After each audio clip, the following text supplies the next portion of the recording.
Good evening, everyone, and welcome to the Non-Strategic Planning Committee on the 5th of March. I'll now start with item 1, apologies for absence and notification of substitute members.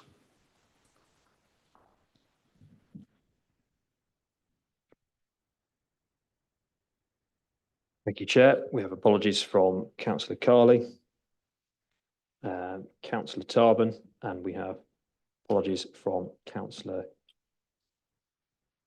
bear with me, Councillor Humphreys.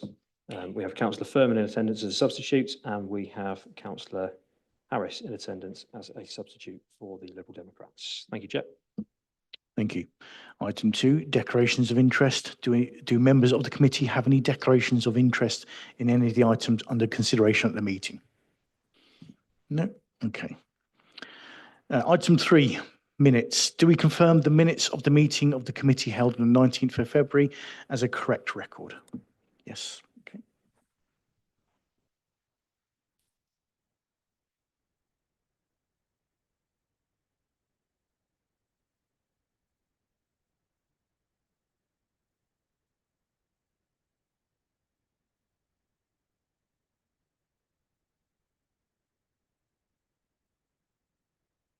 Item 4, Chair's announcements. Members of the public are permitted to film, broadcast and report on the meeting, subject to the efficient running of the meeting not being affected.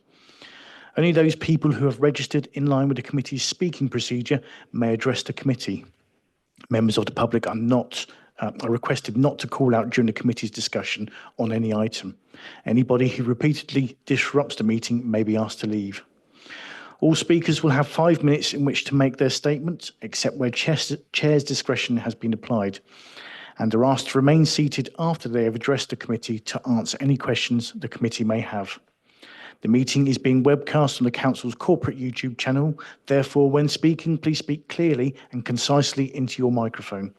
There are no planned fire drills, so if the alarm does sound, evacuation instructions will be given by Democratic Services. Please ensure that any devices are switched off or onto silent mode. For the benefit of the public watching remotely, I will now introduce the top table, starting at my furthest right. Good afternoon, Chair. My name's Sian Webb. I'm Principal Lawyer of Planning and Highways. Thank you, Chair. Richard Woods, Democratic Services Officer for the Council. I'm Councillor John East and I'm Chairman of the committee. Thank you, Chair. Nathan Lau, Team Leader within Development Management for the South Area. Thank you, Chair. Forrest Childs, Planning Officer. Okay, we now move on to item 5, proposed pre-committee site visits. A site visit will be held at 663 Bougainvillea Drive, Northampton on Tuesday the 17th of March at 10 a.m. Item 6, 4 Ways to School Road, Patishall. I will now hand over to the case officer, Forrest Childs, to begin the presentation.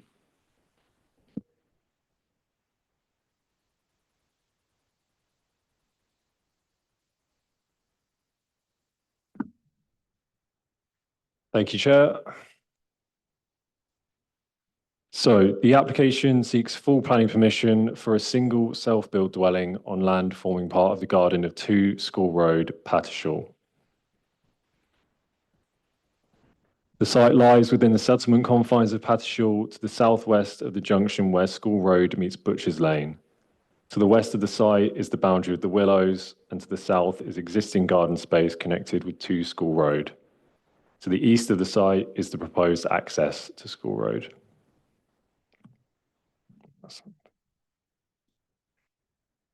This is the existing site plan, which shows the existing arrangement on site and the proposed garden space the dwelling would occupy. This is the proposed site plan, which shows the layout of the site, including positioning of the dwelling, proposed access, parking, garden space, and boundary treatments.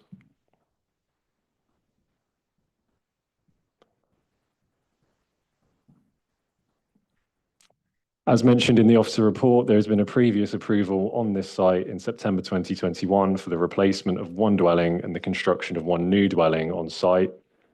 This is the proposed site plan for that application, which shows an approved dwelling in a similar location to this proposal. These are the proposed elevations of the dwelling shown on a street scene plan. Members are reminded that the 2 dwellings to the left are not approved and are not under consideration as part of this application. They are to be considered under item 7 of this committee and are only shown for context on this plan. This is the proposed elevations and floor plans of the dwelling. The proposed dwelling is a 4-bed. Proposed materials are red brick walls, slate roof, UPVC windows, and doors and stone windowsills.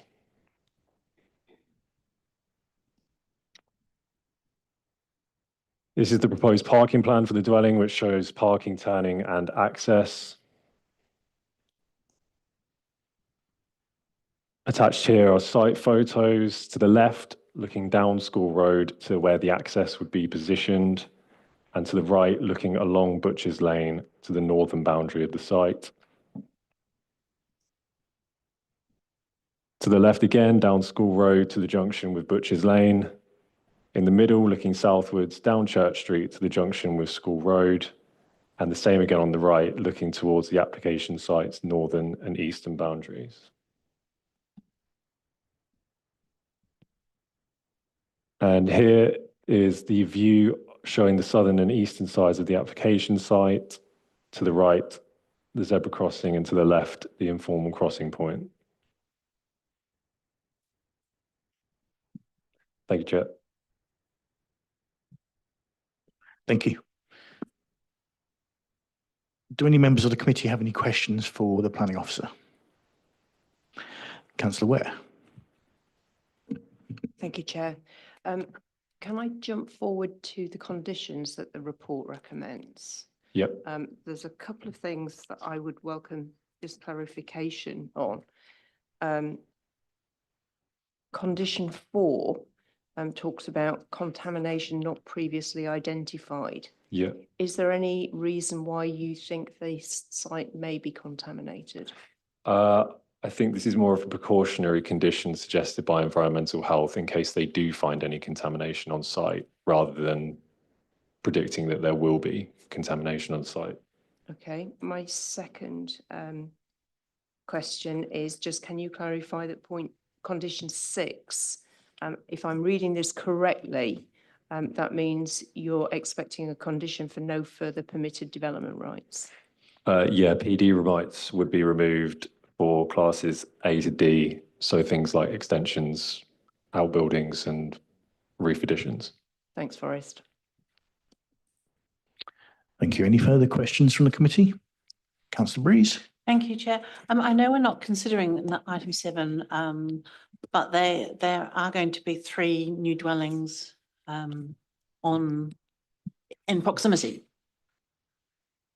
Is that not the case?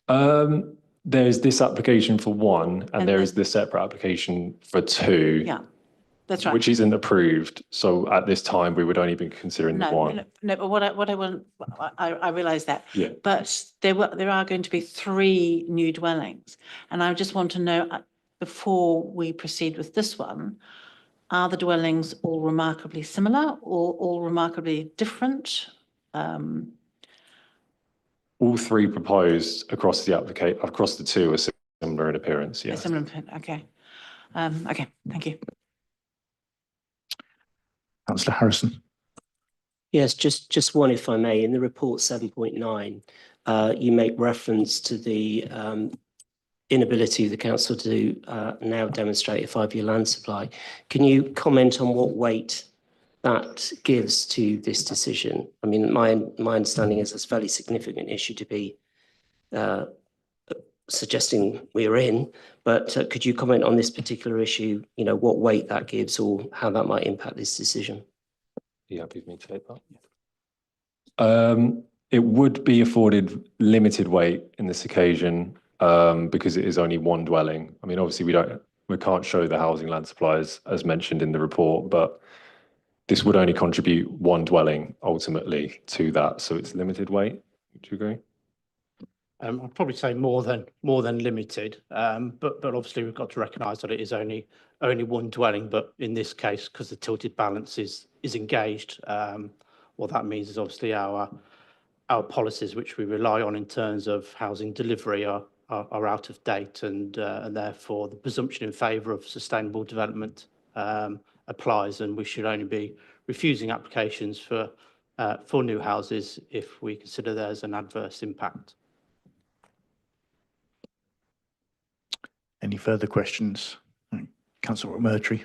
Sorry, can you just clarify where the entrance is on the, if you go back to the slide, just in terms of like highway safety? Yeah, just like a bit of clarification on that.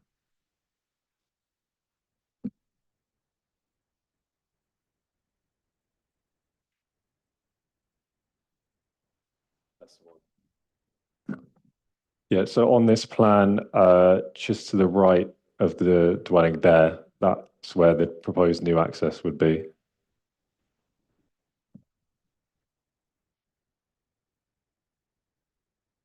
Are there any more questions? Councillor Ware. Just one more point.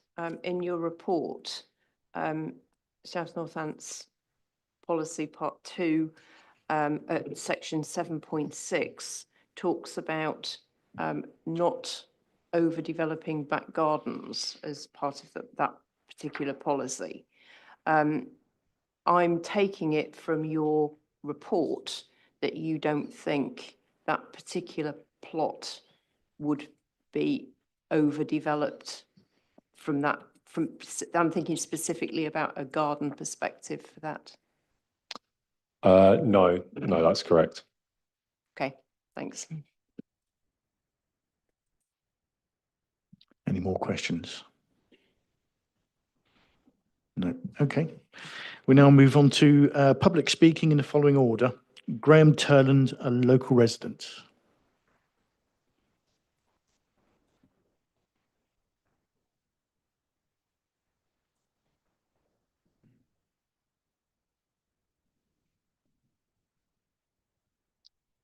You press the button on the front of the microphone, little red light should come on.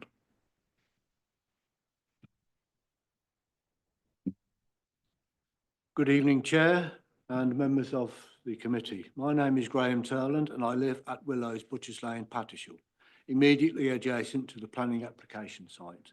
I am speaking in objection to application 2333. My primary concern is that the site is being significantly overdeveloped in conjunction with application 2365, resulting in a serious and harmful loss of privacy and residential amenity to my home.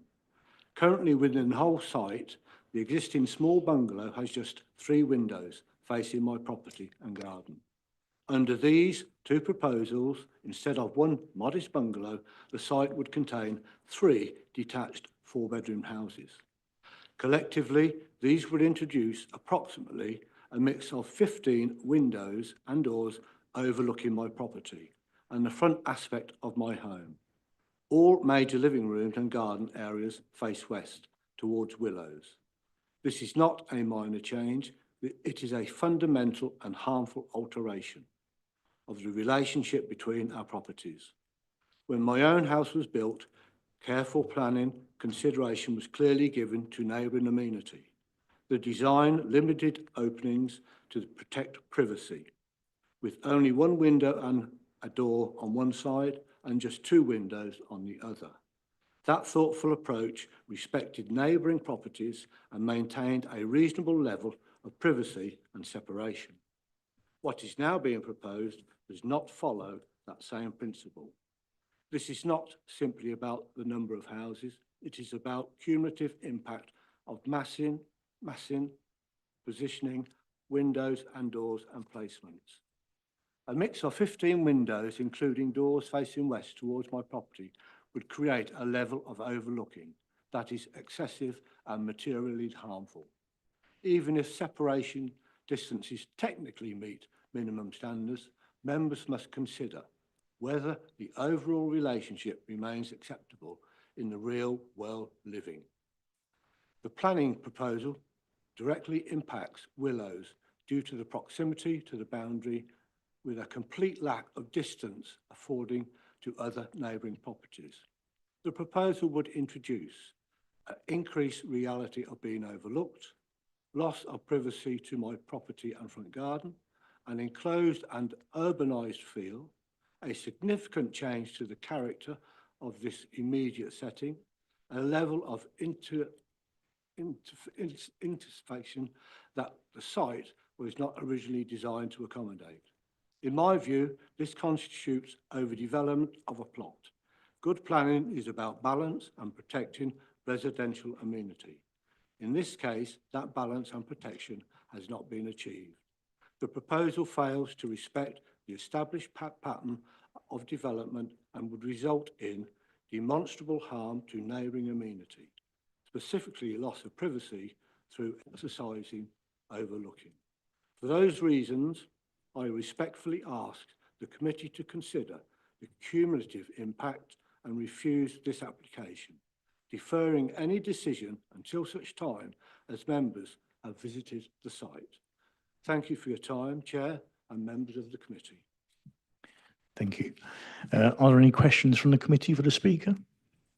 Councillor McMurtry. So these three properties are facing westward, right? I'm just wondering about whether you think they'll be able to look directly into your home, or is it just onto your property? That's your concern? No, there will be sight lines directly into our living space Okay. and also on the garden.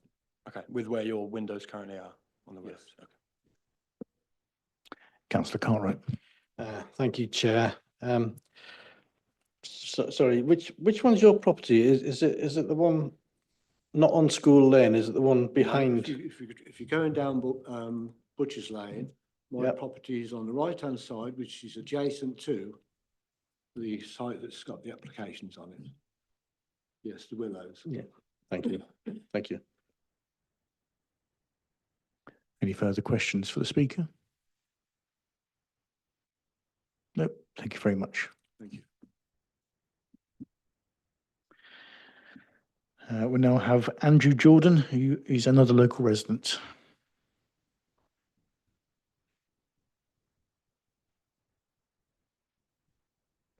Good evening all. My name's Andrew Jordan. I live on Butcher's Lane, more or less opposite where this planned development is. I refer to the West Northamptonshire Joint Core Strategy Local Plan, Part 1, Section 4.61, the spatial vision.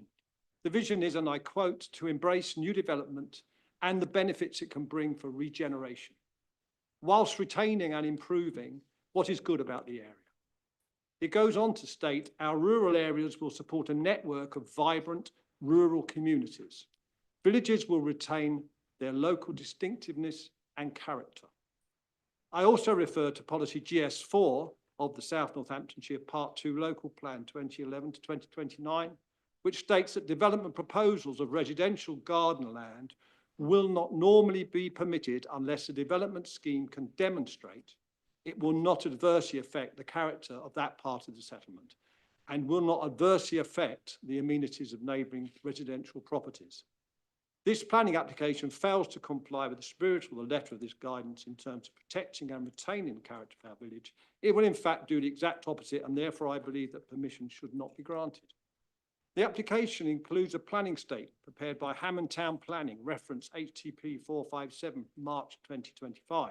Section 2 of this document is concerned with the site and surrounding area. It includes a series of images showing views of surrounding properties in both School Road and Malice Field. However, it does not include any views from Butcher's Lane. Given that the plot is adjacent to Butcher's Lane, I feel this is an important omission. If you walk down Butcher's Lane in an easterly direction, as you approach the proposed development site, you will notice that the properties on the south side of the road, on your right-hand side, are on elevated land. They're all low-level properties that are set well back from the road.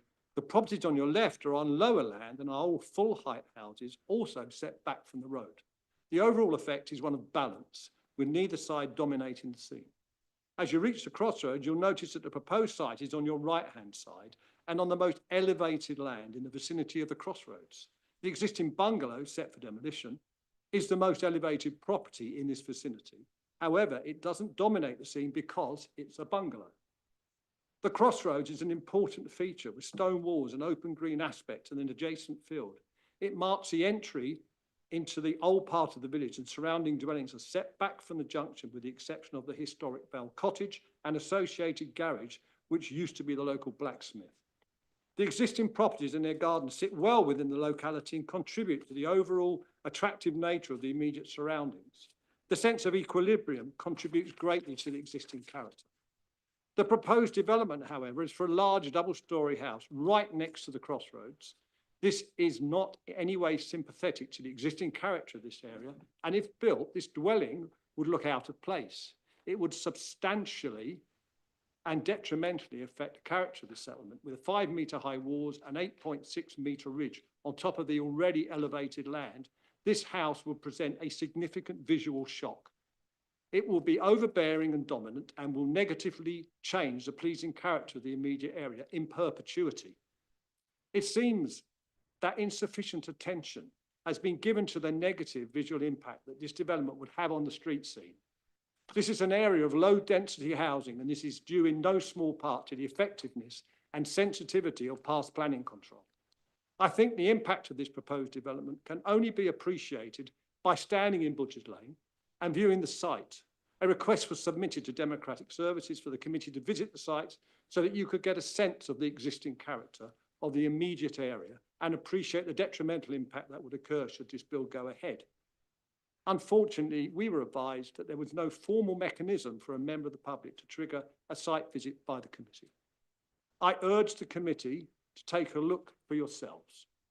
Come and see with your own eyes just how out of place and inappropriate this proposed plan is when viewed alongside the existing properties, and how adversely it would affect the character of this part of our attractive village. Thank you very much for your attention. Thank you. Are there any questions from the committee? No, thank you very much. Thank you. We now have Iris Illingworth on behalf of Patishall Parish Council.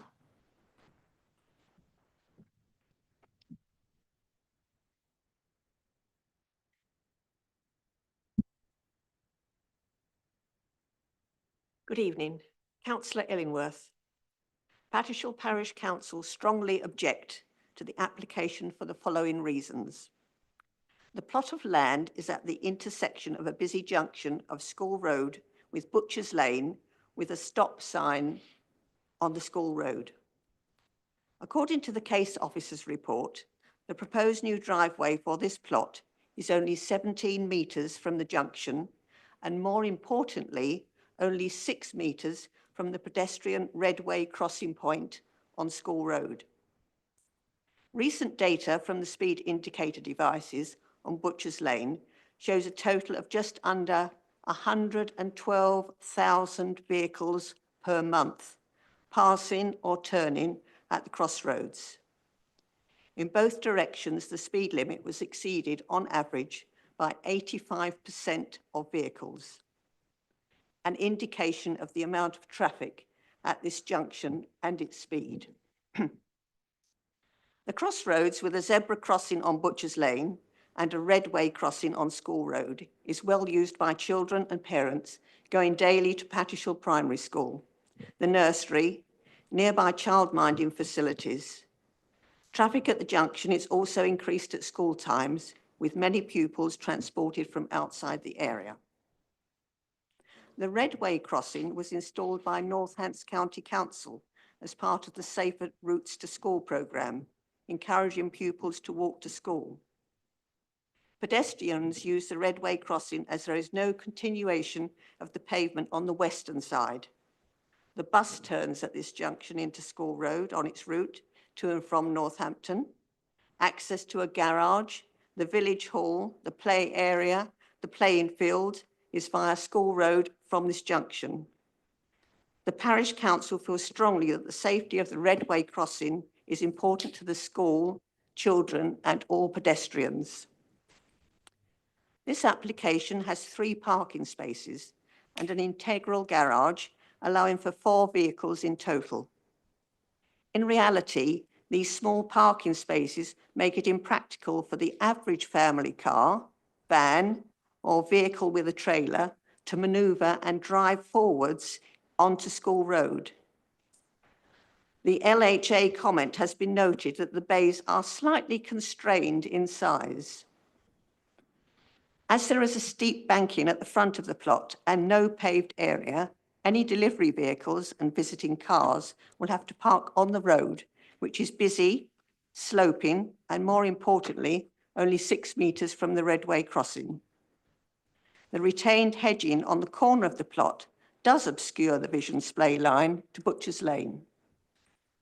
The proposed driveway introduces additional risks for vehicles entering and leaving the plot, as well as vehicles entering or leaving the junction.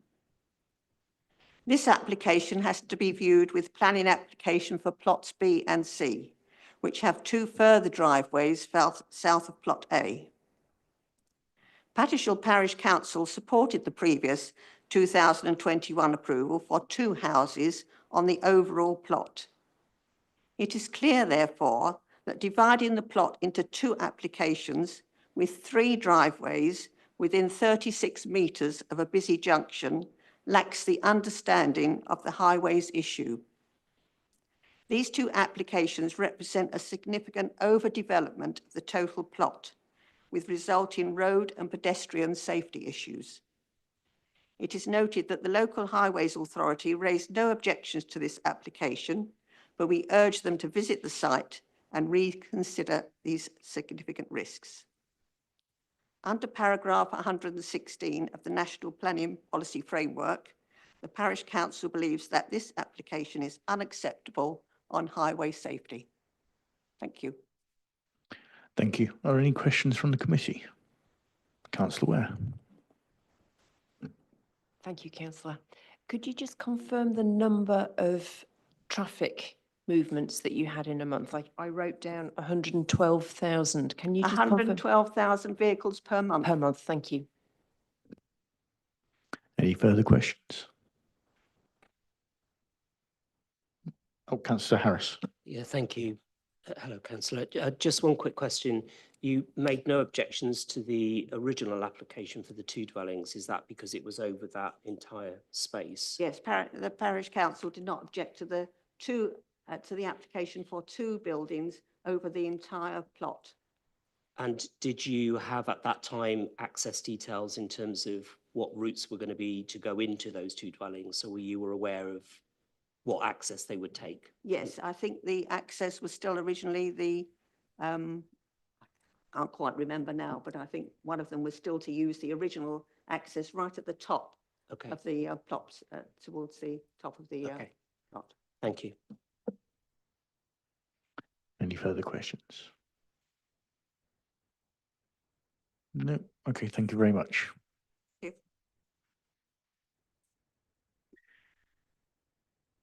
We now have a written statement from Councillor Stuart Tolley, who's the local ward member. Thank you, Chair. I will now read the statement of Councillor Stuart Tolley, local ward councillor for Towcester, which covers Pattishall. And so begins the statement. I'm writing in opposition to these applications as both a ward councillor and author of the call-ins to this committee. Many tonight who live in Pattishall and near the proposed sites will speak in depth on the many reasons you should refuse these applications, and I will set out my main objections in this submission. Firstly, the primary concern of this committee should be the safety and welfare of residents, and that any application is thought through in terms of the impacts on the wider community. I believe that the proposed curb and 3 new driveways directly on such a busy intersection will make the area less, not more safe. By feeding directly into a busy 4-way crossroads with Butchers Lane and Church Street, the proposed new vehicle access points potentially conflict with 2 established pedestrian crossings on Butchers Lane and at the bottom of School Road. These crossings are used regularly by some of the most vulnerable groups in the village, such as primary school children and the elderly. This creates a greater likelihood for collisions and accidents at what is already a very busy and complex junction. There is also the issue of impact to visibility, as the road is on a slope, which also may cause an additional hazard to pedestrians. Secondly, there is a clear question of a lack of legal compliance within these applications. The Highway Code and Manual for Streets recommend parking and new access should not be located close to pedestrian crossings. Similarly, the traffic signs and general directions and associated standards also require such crossings to be free from potential obstructions. These proposals potentially fail at meeting these requirements. Thirdly, although one application may have caused some damage, the cumulative impact on 3 driveways and the new drop curb together create the potential for greater long-term impact on the site and associated dangers already mentioned. Fourth, many of the residents are worried about the visual impact of these applications and the effect these will have on the rural character of the village and how it integrates with the current street patterns and designs. They also remain concerned about how these developments could potentially exacerbate current flooding, which is common at the corner of Butchers Lane and Church Street. Finally, and arguably most crucially, it is my understanding that no site visit has taken place before this application is considered by the committee. Considering I have set out the myriad of complications involving these precise positions and locations of driveways and accesses, pedestrian crossings and drop curbs, which this application hinges on, I believe at the very least these applications should be deferred for a proper site visit by the committee. Then it will be up to the committee to see with their own eyes and reach the same conclusions that myself, ward colleagues, the Patershall Parish Council and local residents have already concluded, that these applications should ultimately be refused. That concludes the statement of Councillor Tolley, and I should just clarify that this covers both of the applications. Thank you, Chair. Thank you. Councillor, no, you didn't want to have a speak. Okay. We'll now move on to Roy Hammond, who's the agent for the applicants.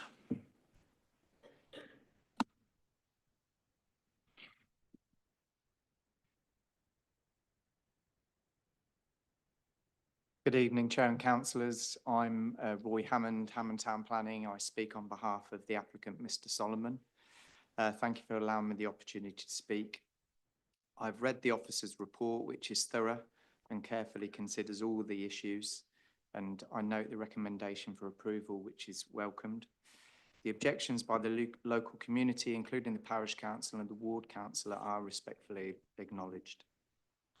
The proposal, as outlined by the officer, this application relates to Plot A. It's located at the northern end of the 2 School Road site and at the corner of the School Road and Butchers Lane. Plots B and C are adjacent to the site and are subject to a separate application to be heard after this one. The proposal is for the construction of 1 4-bedroom brick and slate dwelling with stone detailing. The proposal is for a self-build dwelling, but it should be noted that the application isn't predicated on the council's self-build housing policy. Plot A would have a new vehicle access from School Road with on-site turning and 3 parking spaces, all on site. Notwithstanding the council's absence of a 5-year housing land supply, the proposal falls within the defined village confines of the village and is therefore compliant with policy R1 of the core strategy and LH1 of the local plan, and therefore acceptable in principle. The proposal also makes effective use of the land and is in a sustainable location.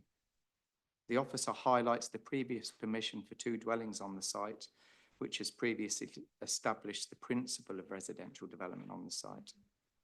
The officer's report carefully reasons out why the proposal would safeguard the living conditions of neighbours, including the existing dwelling on site. The applicant supports the condition limiting the construction phase working hours. I'd also add that the proposal meets the required separation distances that the council has in its standards, and there is no opportunity for direct sight lines from the windows to the rear of the dwellings to the property known as the Willows. The local highway authority has no objection to the proposal, finding that Plot A would deliver satisfactory on-site turning and parking, and all of that is confirmed by swept path analysis, which is a technical exercise, and you'll have seen Mr. Charles put that up on the monitor a short while ago. They also find that the proximity to the junction to the north is acceptable. There is adequate vehicular intervisibility achievable along School Road, and the proposal would not result in a material intensification in traffic movements. I'd also add that the highway officer very definitely will have visited the site, and they will have been very aware of the formal pedestrian crossing on Butchers Lane and the informal crossing at the junction of Butchers Lane and School Road. The proposal in these respects complies with policy C2 of the core strategy and policy SS2 of the local plan.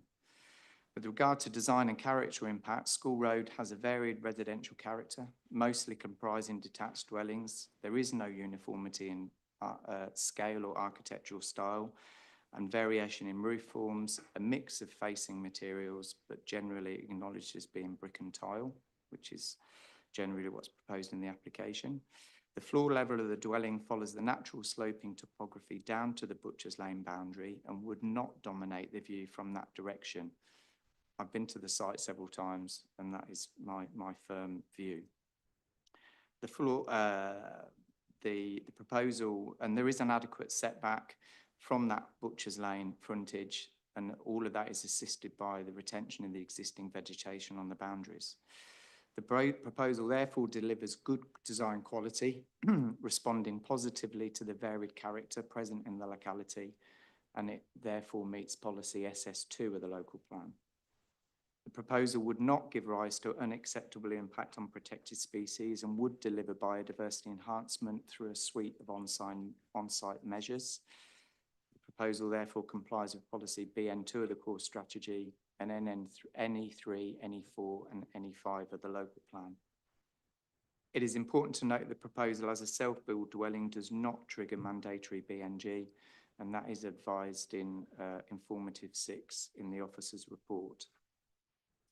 The proposal does not give rise to an acceptable flood risk or drainage concerns, and therefore meets the objectives of policy BN7 of the core strategy. And you'll note in the officer's recommended conditions that there is a requirement for a surface water drainage strategy.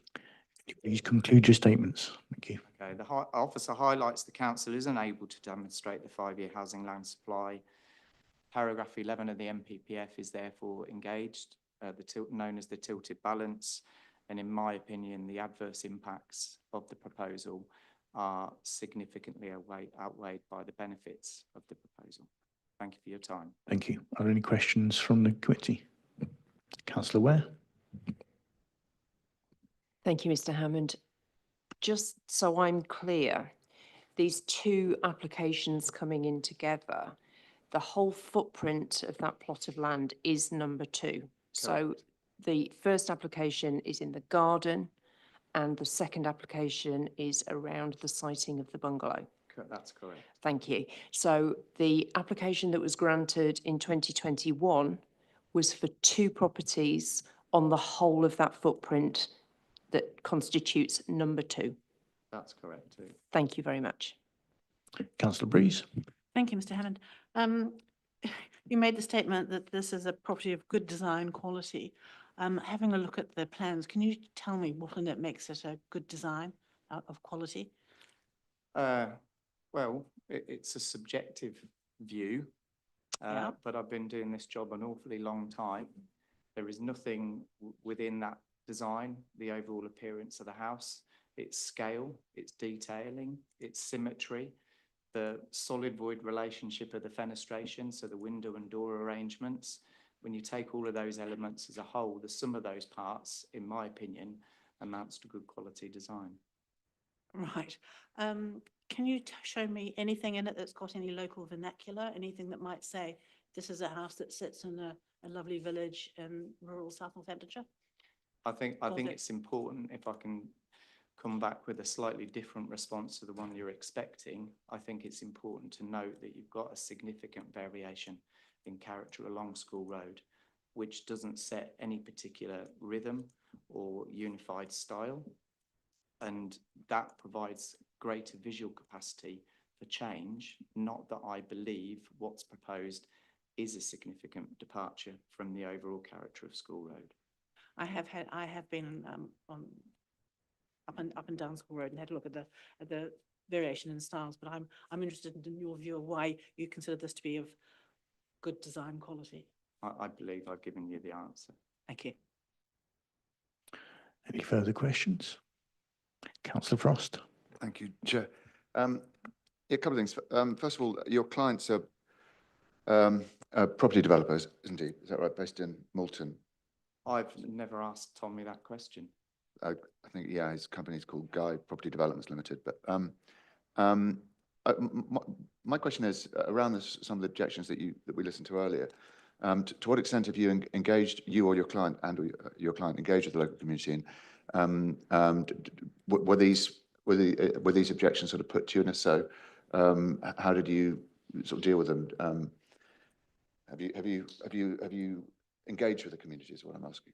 It isn't a scale of development that I would have expected to have automatically had engagement with the community. Some proposals you do for various different reasons, but this would not have been one, certainly in terms of the council's policies and national advice, that you would have automatically engaged with the community. And the principle of the development has been established on site with 2 houses previously. So there were no red flags from my point of view or overriding need to go and meet with the community. Tommy may have spoken to neighbours. I'm not sure whether he has or not. Yeah. During the application process, I wasn't actually the agent for the planning application, although I wrote the planning statement. Tad Dobrevchak and his team will have responded to Forest in respect to the neighbour comments that were coming in during the course of the application. And I think as well that Tommy did directly himself too. Thank you. And my other question is around the sightlines. You said in your narrative that there were no sightlines to the rear of the property. I think that's what you said. In other words, you can't see into the rear of the property. Do you accept, therefore, that you can see into the front of the property? Is that what you're accepting by saying that? So what I meant to say earlier is that having regard to the relationship between the Willows and the 3 dwellings on site, my view is that it would be impossible to have a direct sight line between windows serving habitable rooms that would not be at an oblique angle that would allow the view between the 2. If I can come back again with a slightly different response, the one you're expecting, the proposal meets separation distances set out in the council standards. Now, those standards are designed, and they're pretty national. They're designed, and their purpose is to ensure that neighbours benefit, that the living conditions of neighbours are maintained when development proposals are proposed and assessed. Sorry, Chair, just let me finish this, but I'll say, what I'm just trying to get, are you sort of saying that the occupants of these new properties, if they're approved and built, that they won't be able to see into rooms inhabited by the Willows? Is that what you're saying? That's correct, but I'm also saying that the distances involved meet the council standards required to maintain levels of privacy. Thank you. Thank you, Chair. Thank you. Any further questions? No? Okay, thank you very much. Okay, so are there any points on which the officers want to come back on? Just one, Chair, to note to members that the proposed access to serve this dwelling is similarly located to the previously approved new access. Thank you, Chair. Thank you. Okay, at this point, we'll now move to the committee to debate the application. Who would like to make a start? Councillor Harris. Yes, thank you, Chair. Looking at the report carefully, obviously highways have not objected, and I hear the concerns that have been raised by both the residents and the parish and also the local councillor, but there is no significant objection from highways. The area that I'm concerned about, and it is referred to in the officer's report under 7.6, is policy GS4. And that seems to be one of the areas of contention. And, you know, the key word is there, it will not adversely affect the character or part of the settlement or adversely affect the amenities. And that's, you know, what do we mean by amenity? And, you know, my instinct at the moment, I welcome what other people have to say, but it does seem to me that it would probably be prudent for this committee to actually see the site in a little bit more detail, because it isn't just this one application. I know we're dealing with one at the moment, but the next application has clearly got a context and an impact. So I hear what others have got to say, but my instinct is to suggest that the committee should take a look. Councillor Frost. Thank you, Chair. The question for Forest. this highways thing is strange because as Jonathan says, highways haven't objected, but I've sat on, been in planning committee meetings where highways have said no objection, and it's later transpired. The reason there was no objection was because they hadn't found the time to visit the site. My question is, do we have a date? Time would be nice so we can see whether there was much sort of traffic and things. Do we have a date that the highways officers visited the site? No, not as far as I'm aware. If I can be sort of blunt here, I mean, the highways problems have been well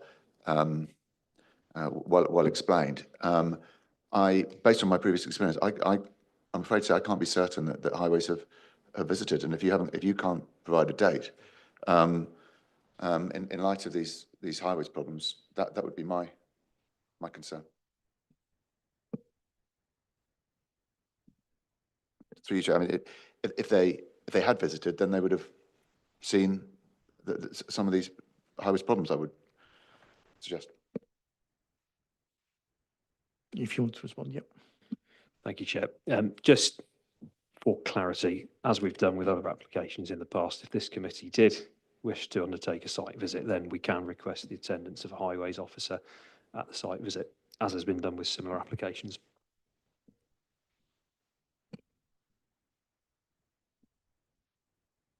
Councillor Ware. Thank you, Chair. I do have concerns about GS4, and as Councillor Harris has pointed out, I think that's open to interpretation. My concern is this is complicated because it's got, is the 2021 application that was approved, is that extant? It's expired. It's expired, Yeah. okay. So the fact that 2 properties were approved for the whole footprint, and now we are being asked to look at this piecemeal, feels clumpy to me, and it feels like it could be actually clouding the issue that relates to GS4 and overdevelopment. So I do have some concerns around whether this is an overdeveloped site. Thank you, Chair. Thank you. Yeah. What else? Councillor Breeze. Thank you. I agree with the points raised by Councillor Harris and Ware, but my other concern, and which I raised with the agent, is the design, the quality of the design, which is in no way says Pattershall, in no way says South Northamptonshire or Northamptonshire. It is very, very, very ordinary design.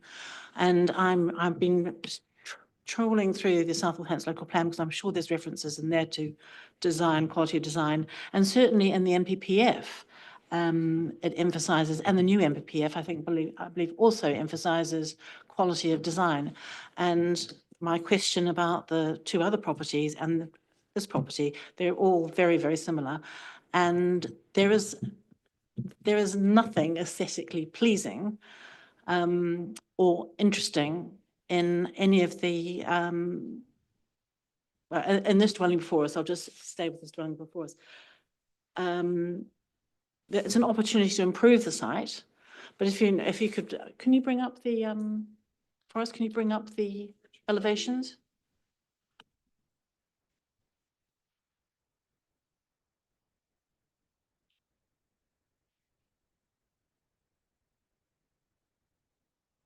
Sorry, it's red brick, but if you could bring up the proposed, there's a detailed, yeah, that one. I mean, that's what can I say? There are no chimneys. I've been looking at the dwellings all around. That chimneys add to the aesthetics, even though perhaps now we're not encouraging oil boilers and you know, there may be log burning stoves. They're not banned yet, but people can still have them. But chimneys make a dwelling, particularly in the village, aesthetically pleasing. This is just so ordinary that I think on the grounds of the highways and the overdevelopment of the site and the lack of design elements, I would be happy to refuse it this evening and propose a refusal. Okay. Councillor McMurtry. Yeah, well, I just want to clarify.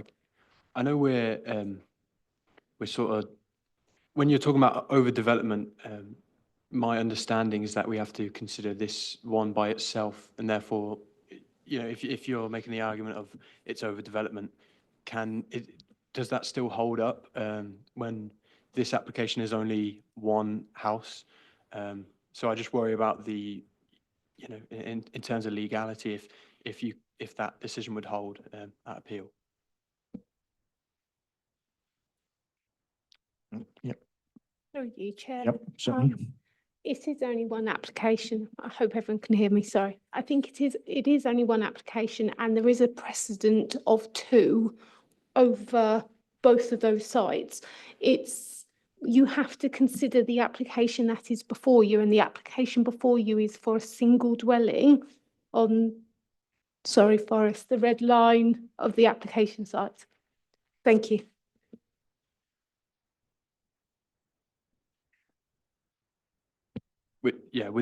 With that knowledge, because we have to consider them separately, I'd worry about that one point. Yeah, that's it. Councillor Cartwright.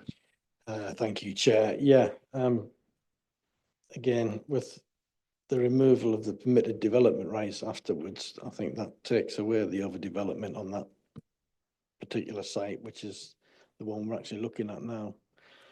I know it's easy to want to look ahead, but this is the one we have to deal with.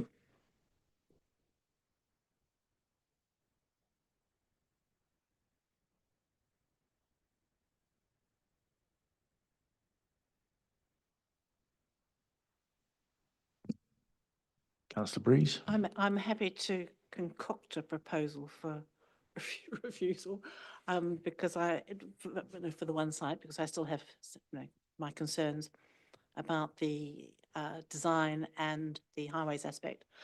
I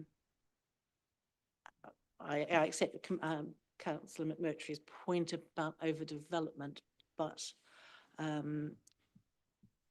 permitted development takes away rights to do things like extensions and so on, not necessarily stick another house on. It takes away the normal things that we could do if we had a planning permission. So I don't know how we could weave that in, but I would be happy to propose refusal. But I would need help with the officers on policy, but I'm sure I could. Sorry, yeah, just let the officer come into that. Yeah, through you, Chair. Obviously, what I've been hearing tonight, we are looking at this application separately to the other applications. So we are looking at one dwelling on a piece of land that doesn't have anything at the moment. So I think we struggle with an overdeveloped argument. In terms of highways, the proposed access is in a location that was previously approved with regards to the 2 dwellings. So it's previously been judged as acceptable, this access in this location. And with regards to design of the dwellings, obviously the officers made a thorough assessment, undertook a site visit, and taken into account the kind of like the character and appearance of the overall street scene, and came down the view that it was considered acceptable in accordance with the policies. And I note that you say that they're probably ordinary, but you know, conversely, we wouldn't say that the design of the dwellings are so adverse that they would harm the character and appearance of the area and the street scene, such to warrant a refusal on those grounds. Thank you, Chair. Thank you. Councillor Harris. Yeah, I was going to make an alternative proposal I've alluded to before, and I accept the advice from our solicitor, but yes, we're looking at this one application, but the reality is the next application is also in the same street. So, you know, it's very difficult not to look at impact and character and effect on amenity potentially as 2 separate entities, but I accept we're just looking at this one at the moment. My proposal was for a deferral for a site visit, because I think, you know, we'll debate the next one separately as a separate application. But I think this is more significant than the approval that was already in place, except that's elapsed and is no longer valid. But it's 3 houses instead of 2, and I'm getting ahead and talking about the next application as well. But I do think this committee should have a look at what that impact is on amenity. And, let's have a look at what that amenity is. And I think for me, that's the key issue. So that's my proposal, is a deferral for a site visit. Councillor Cartwright. Yeah, that's what I was going to say. It seems with the different types of houses and the concerns of design, council houses, idea of a site visit may well, make that difference. Yes. Yeah. Thank you, Chair. Through you. Back to you, Councillor Brees. Obviously, you put forward a proposal a short while ago. Do you wish for yours to be superseded by the proposal from Councillor Harris? And could I confirm a seconder for Councillor Harris's proposal? Councillor Cartwright? Okay. Over to you, Chair, to move that to the vote. Okay. For a site visit. Can we see all hands in favour of Councillor Harrison's proposal for a site visit? Yeah, nice. Those against? And the abstentions? 1. Okay. So that's proposal carried.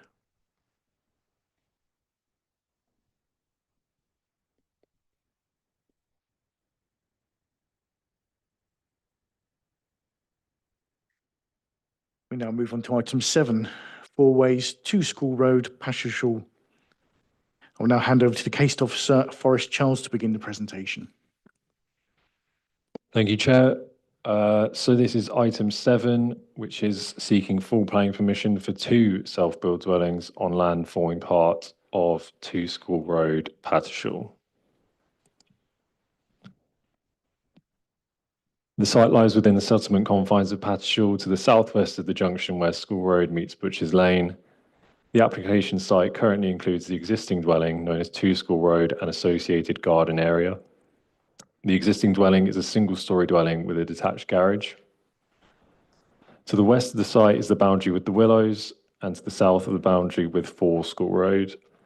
To the east of the site is the proposed accesses, including the existing with School Road.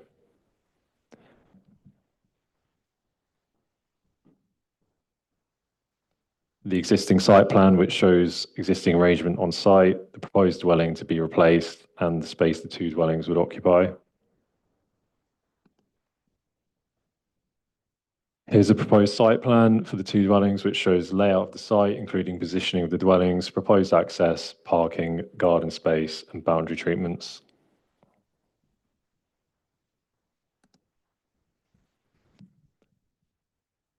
As mentioned in the officer report, there's been a previous approval on this site in September 2021 for the replacement of 1 dwelling and the construction of 1 new dwelling, which this is the proposed site plan for that proposal.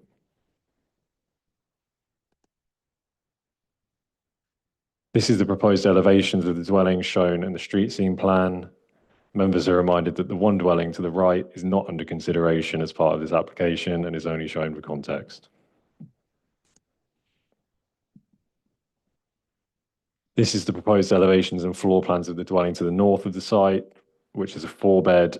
Proposed materials are red brick and off-white render, slate roof, UPVC windows and doors, and stone window sills. And the proposed elevations and floor plans of the dwelling to the south, which is also a 4-bed with materials brick walls, slate roof, UPVC windows, and stone window sills. This is the proposed parking plan for the northern dwelling, which shows parking and turning and the swept path analysis. And the same for the dwelling to the south. Again, the site photos looking down School Road even, where the accesses would be positioned, and to the right looking along Butchers Lane to the zebra crossing and then turning right up School Road. And to the left again looking down School Road to Butchers Lane. In the middle looking down Church Street to the junction with School Road, and same again on the right looking towards the application's eastern boundary. And again, the Google Earth Street View, which shows both crossings and the boundary of the site with School Road and the junction to Butchers Lane. Thank you, Chair. Thank you. I now ask the committee if there are any questions for the officers. No. Okay, thank you. We now move to public speaking in the following order. Graham Turland, do you wish to? Thank you.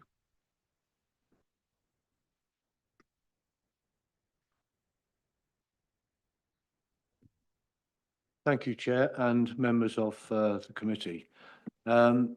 I object to the proposal because they relate to the same piece of land and should be considered for their combined impact, not as two separate schemes. When viewed together, this results in 3 large 4-bedroom houses on a site which, in my opinion, does not comfortably accommodate that level of development. My first concern is overdevelopment.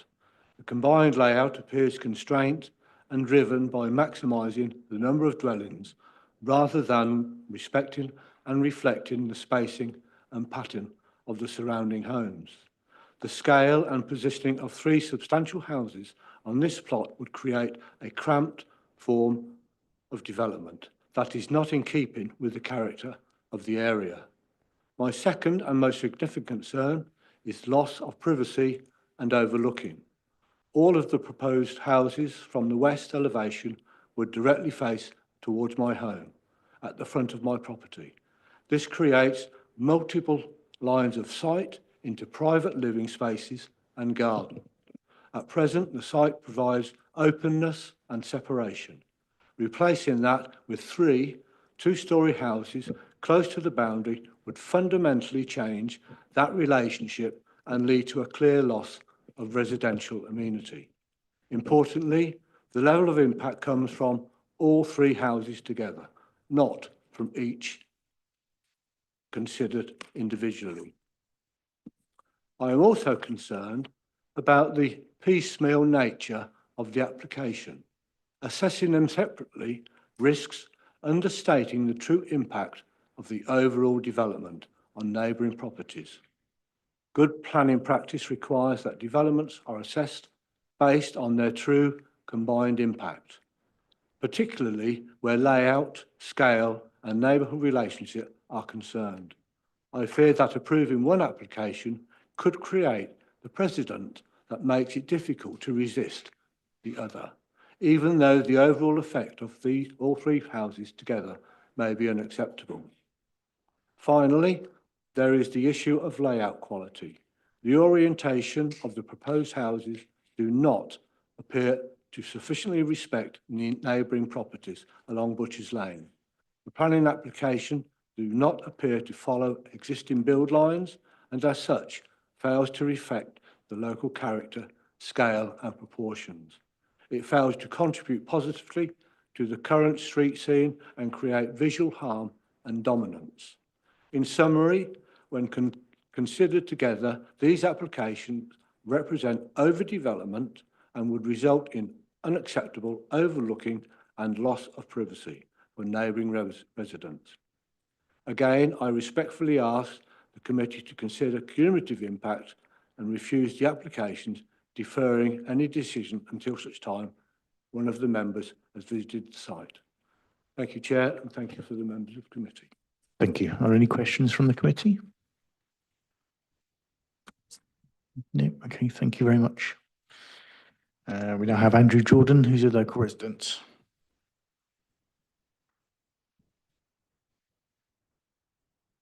Thank you very much. Good evening again. I will repeat some of what I said before, but not all of what I said before. I refer to the Western Northamptonshire Joint Core Strategy Local Plan, Part 1, Section 4.61, the spatial vision. The vision is, and I quote, to embrace new development and the benefits it can bring for regeneration, whilst retaining and improving what is good about the area. It goes on to state our rural areas will support a network of vibrant rural communities. Villages will retain their local distinctiveness and character. I also refer to policy GS4, the South Northamptonshire Part 2 Local Plan 2011-2029, which states that development proposals of residential garden land will not normally be permitted unless the development scheme can demonstrate it will not adversely affect the character of that part of the settlement and will not adversely affect the amenities of neighbouring residential properties. I believe this planning application fails to comply with the spirit or letter of this guidance in terms of protecting and retaining the character of our village. It will do the exact opposite and therefore permission should not be granted. The four-way site is on elevated land and its existing dwelling is the most elevated property in the immediate vicinity. However, it doesn't dominate the scene because it's a bungalow. The property immediately to the south is a bungalow. The property to the west is a dormer bungalow, and the property adjacent to that is also a bungalow. The existing four-ways dwelling is on the highest land in the vicinity of the crossroads, and it's surrounded by bungalows. If the character of the area is to be protected and maintained, then surely the replacement dwellings should also be bungalows. To replace the bungalow with two full-height houses seems highly inappropriate and incongruous, as they would tower over the existing low-level dwellings and destroy the pleasing character of the surrounding settlement. And I would also point out that the designs shown for these houses also include a roof light, which leads me to believe that in fact they might not end up as two-storey houses, but in fact three-storey. It would appear that insufficient attention has been given to the negative visual impact that this development would have on this area. This is an area of low density housing, and this is due in no small part to the effectiveness of past planning control. The house that we live in is a self-build, which we built in 1995. And I remember that when we planned for that house, we had to hop through a lot of hoops and go over a lot of hurdles. And looking back, it was the right decision to do so. We didn't end up with exactly what we wanted, but it certainly was in keeping with the rest of the properties. The negative impact of this proposed development can be appreciated by standing in Butchers Lane, not School Road, look in Butchers Lane, and viewing the site.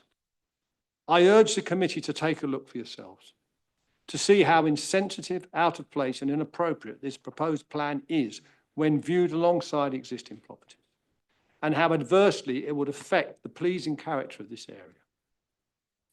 I would also like to draw your attention to a local flooding issue. The Crossroads area is in the lowest part of the village, and there have been two recent instances of surface water flooding caused by heavy and prolonged rainfall, overwhelming the drainage system and pooling in the vicinity of the crossroads. This has resulted in two separate instances of serious internal flooding at Vale Cottage, adjacent to and north of the crossroads. The proposed dwellings would sit above the crossroads and would contribute significant extra surface runoff water, which would present an additional and avoidable chance of flooding. For this reason, the development of this site beyond its current hard surface footprint should be avoided. Thank you very much for your time. Thank you. Are there any questions from the committee? No, thank you very much. Thanks for your time. We now have Iris Illingworth on the behalf of the Pattishall Parish Council.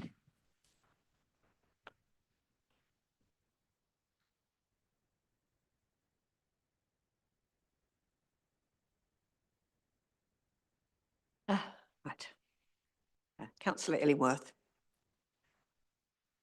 Pattishall Parish Council strongly object to this application for the following reasons, very similar to the first one. The road and safety implications for plot B and C are similar to those of plot A with regard to pedestrians using the Redway crossing on School Road, proximity of the junction, vehicles entering and exiting School Road, the volume of traffic at certain times, and School Road being a bus route. The proposed driveways of plot B and C are very close to plot A's driveway and close to the crossroads.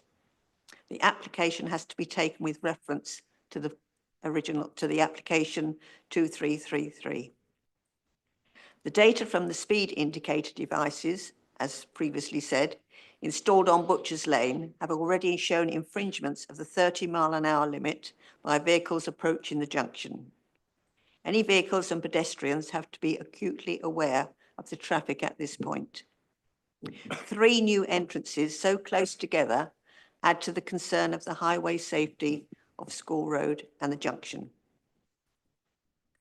Plot B and C have 3 parking spaces, as well as an integral garage with the possibility of 4 cars per plot. Combined with Plot A, this is space for 12 vehicles. With 3 driveways a few metres apart, there is additional risk for vehicles entering and leaving the plots, as well as vehicles entering and leaving School Road, a short distance from the junction and the Redway crossing. The reality of a very limited driveway space around these small parking spaces will make it impractical for average family cars, vans, or trailers to drive on, manoeuvre into a parking space, and drive forwards into School Road. Again, the LHA has commented that the parking bays are slightly constrained in size, but accessible. Additional vehicles, including delivery vans and visitors, will either reverse off the driveway or park on the road itself, which is busy, sloping, and close to the crossroads. WNC have a programme to identify current road safety issues under the Safer Routes to School.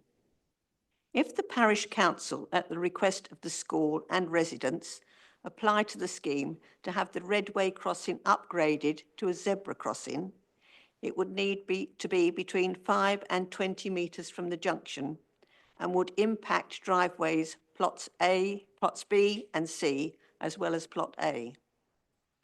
Under the Department of Transport, crossings should not be sited very close to a stop line. If this planning application is approved, it would affect an application to upgrade the Redway crossing to a zebra crossing.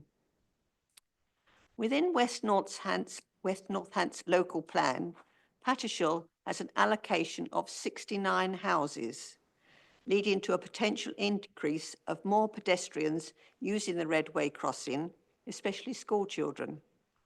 They need to be able to cross safely. The Parish Council deems the safety of children and all pedestrians at this busy crossroads extremely important. If this application is approved, it is noted with concern that deliveries of plant, materials, and the use of construction vehicles will create significant disruption and risk to pedestrians and road users. Finally, the condition of self-build, which is applied to Plot B and C, needs clarification. It appears that the developer has already fully designed the houses. All 3 are identical, and they were originally advertised for sale on Rightmove. However, we note this conveniently accepts them from SIL and Biodiversity Net Gain. Pattishall Parish Council urged the Planning Committee to visit the site to assess the plot in relation to the 2 applications and the objections submitted. Thank you. Thank you. Are any questions from the committee? No, thank you very much.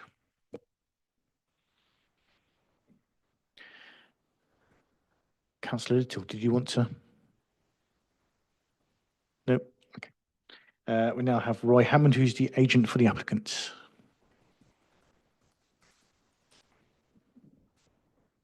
Thank you, Chair. Me again, sorry. So I had prepared a speech which was largely the same as the one that I'd prepared for Plot A.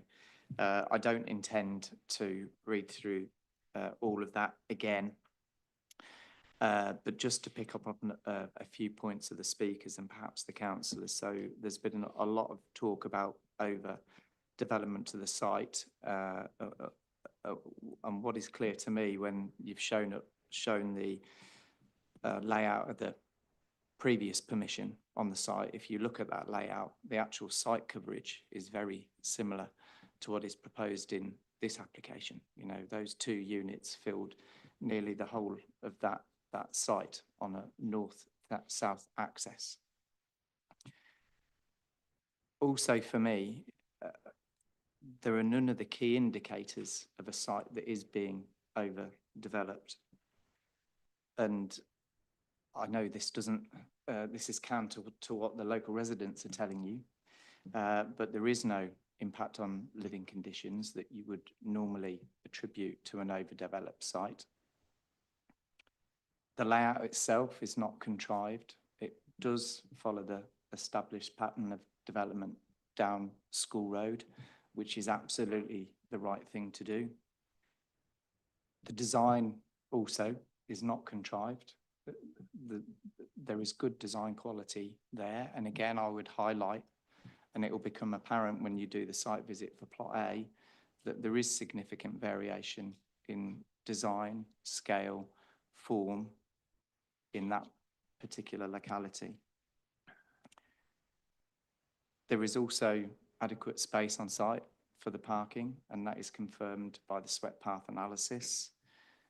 The properties have generous private amenity space and generous front gardens.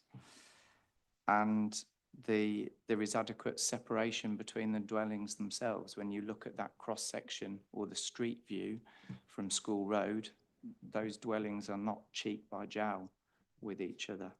So all of those things, which I would normally expect to be key indicators for an overdeveloped site, they are all absent for me. The lady from the parish council made a comment about this granting permission might harm a future application for upgrading the Redway. That is simply completely irrelevant to the consideration and assessment of this application. And I'd highlight again that the tilted balance is engaged, and you should be approving the application given that there are no adverse impacts without any delay. And again, I'd highlight that the proposal is within the confines of the village. And I think importantly, there is no objection from the local highway authority. I've heard everything that's been said about the junction, about the traffic, about pedestrian safety, about the proximity to the pedestrian crossings. The council consults the local highway authority and relies on its advice. And you'll have refused applications where the highway authority are telling you that a proposal is unacceptable on highway safety grounds. The highway authority is telling you in this case, and it will have visited the site, that there is no highway objection, there is no highway safety concern arising. All right, thank you, Chair. Thank you. Are there any questions from the committee? Councillor Breeze. Thank you. What was the rationale for the separate applications rather than one for 3? So my client would like to live in Pattishall. So Tommy wants to live in Pattishall. He approached the site was up for sale for a while. He approached the landowner, and the landowner was not prepared to separate the site into plots. And so Tommy had to buy, or has an option to buy, the whole of the site, but he fully intends to live in one of the houses, and that the house that he intends to live in is Plot A. But he doesn't have to own the land to make an application. You can make an application on any plot of land anywhere. So I still don't understand why there are 2 applications rather than 1, because I think if there was 1, we would be able to understand the context of all 3 rather than a piecemeal. And for having to flit here between 2, and you're saying it's not overdevelopment, and we poor councillors have to flip between 2 and say, well, is it, isn't it? It would be much easier to assess if there were 3. And so thank you for answering that. And then what is the rationale again for the self-build, given that it's within the confines? What advantages does that bring? So my client wants to build one of the self-built dwellings as a self-built dwelling, and there's no bones about it. It means that there is no seal liability. There is nothing underhand about that. That is No, what okay. what the regulations provide for. Yep. And decisions about what happens with the two other plots haven't been made yet. There is nothing, again, it is perfectly within the regulations to submit two applications on the same site. There's no issue there. No, I wasn't in any way implying that there was anything other.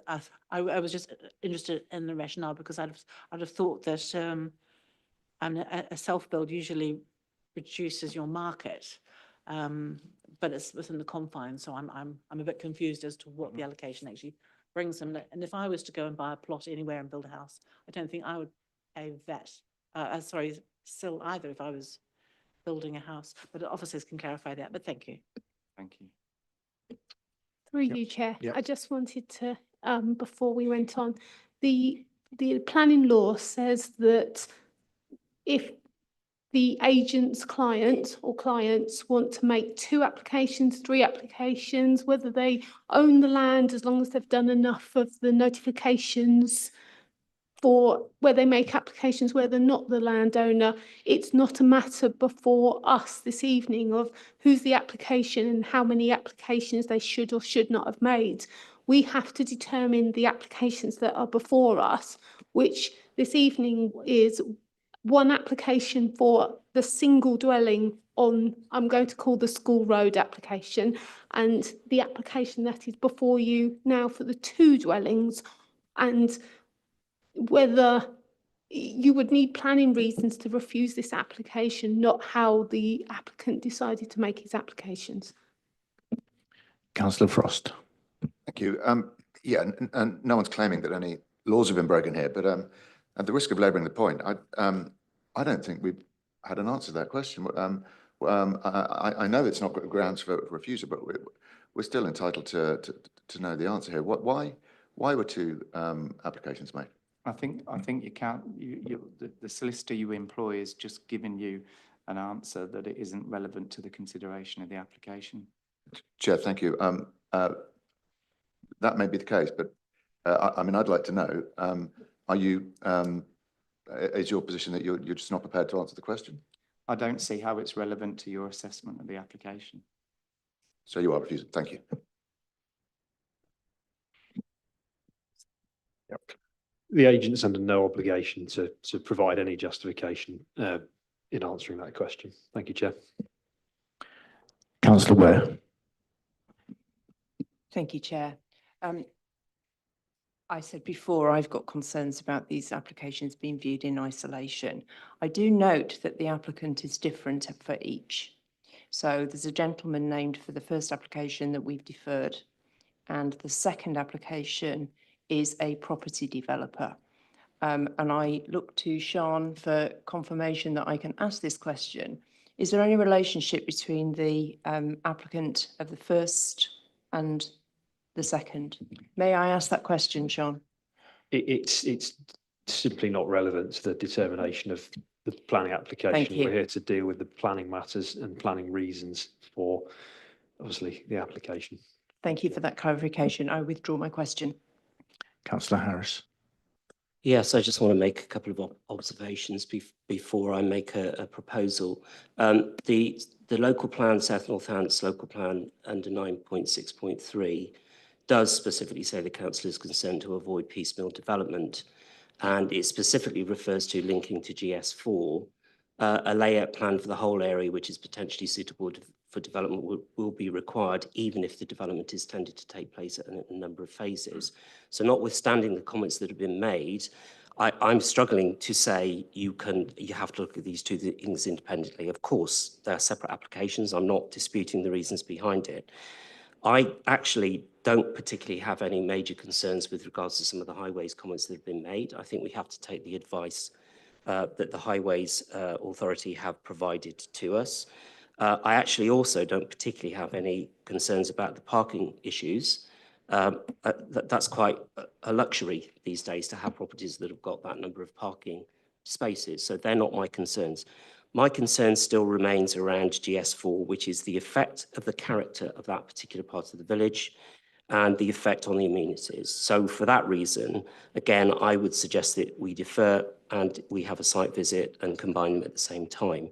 So I just wanted to clarify that there are some issues that have been raised I don't have issues with, but I do still have concerns about GS4 particularly. Okay. I'm not sure that's the question for me though. Thank you. Yep. That's okay. I think if there are no further questions for the speaker, I think we'll let him go. Thank you very much. Any points the officers wish to come back on at this point? No. Okay. And so we move to the debate and see if you want to put your proposal forward. And yeah, so I would make the same proposal that this is deferred for a site visit to look specifically at the effect of the character of that particular part of the village and also the effect on amenity. Okay. Councillor Cartwright, did you want to add anything to that? You're seconding the proposal. Okay, I'll hand it over to you to summarise. Thank you, Chair. It's proposed by yourself, Councillor Harris, and seconded by yourself, Councillor Cartwright, that the application be deferred for the purposes of committee site visit, and same with the previous application to obviously enable the committee to assess the proposal and its relationship with the surrounding area. And just to clarify again, as I've raised earlier, we will invite a highways officer to this site visit and perhaps they can address some of the concerns that have been raised. Sorry, yes, you have a quick question. There's just before we go to the vote. Can I just have clarification from Sian about the self-build issue, which is that if for self-build, as long as you declare it self-build before it starts, so that's just a way of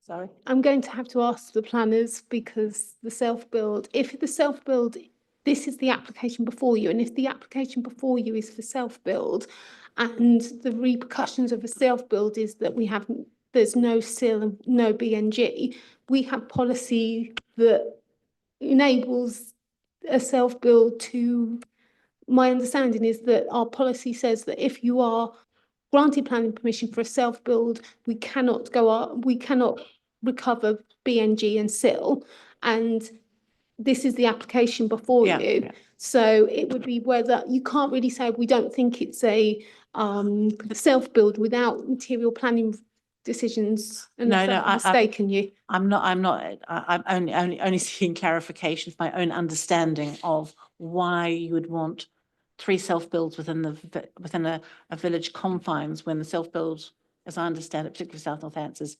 adjacent and the SIL issue.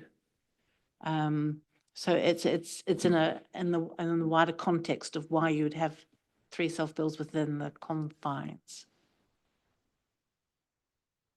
I mean, through you, Chair, SIL isn't really a material planning consideration in the assessment of applications, and SIL's dealt with separately by our SIL team. So it's not really a function of development management and the planning officers per se in terms of assessing whether a development is liable or otherwise.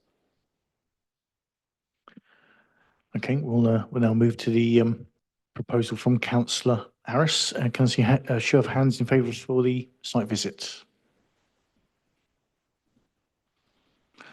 Those against? Abstentions? That's 1. Okay, so that's in favour of the site visit.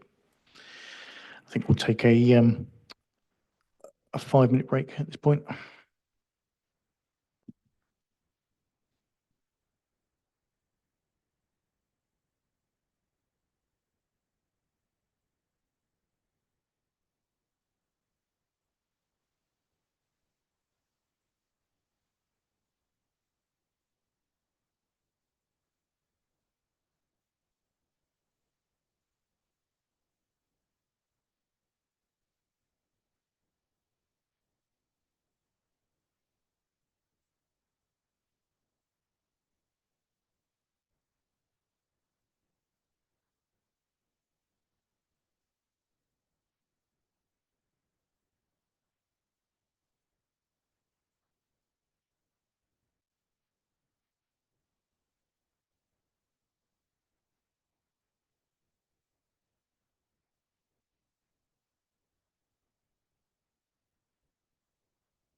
Okay, we now move on to item 8, which is the Riverside Prime Unit 8 Carousel Way, Northampton. I'll now hand over to the case officer, Ben Parvin, to begin the presentation.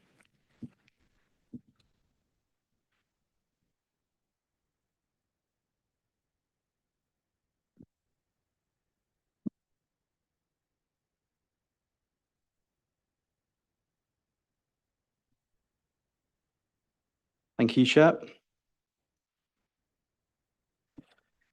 This application relates to a site on the eastern edge of Northampton within Riverside Business Park. The application is before committee as it is a major planning application due to the amount of floor space proposed to change use. This is an aerial view of the site which highlights the site's surroundings. The site is bordered to the northeast by Billing Aquadrome, to the southeast by adjoining commercial units, to the southwest by Carousel Way, and to the northwest by other commercial units. This is the existing site plan, which shows the existing arrangement of the sites, which essentially is limited to an existing building and an associated yard area. The lawful use of the site is currently as an industrial warehouse. However, the site is currently unoccupied.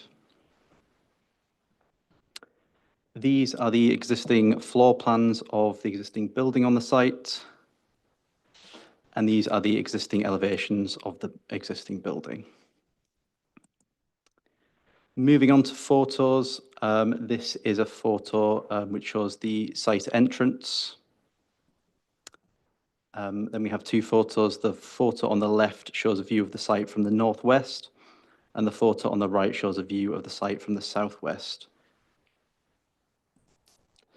And then these 2 photos just show the internal yard area of the site. So the application seeks permission to change the use of the existing building from a warehouse to an indoor paddle, tennis, wellness and therapy centre. In addition, alterations to the yard area are also proposed to facilitate the change of use. This is the site plan, which shows the changes to the car park, which would include a total of 40 standard parking spaces, pedestrian walkway, bike storage and bin storage. These are the proposed floor plans, which show that 5 paddle courts are proposed, along with associated facilities, including a cafe, reception area, and changing facilities. These are the proposed elevations, which show that the changes to the building would be limited to the front elevation and would include signage and a canopy above the entrance door. Planning officers have carefully considered the impacts of the proposed development and consider that it would accord with the policies of the development plan.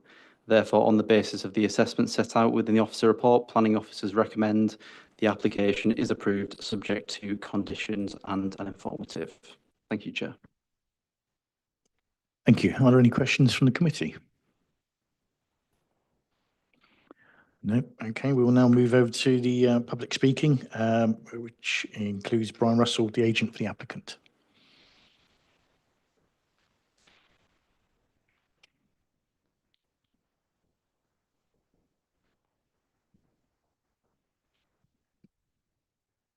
Good evening.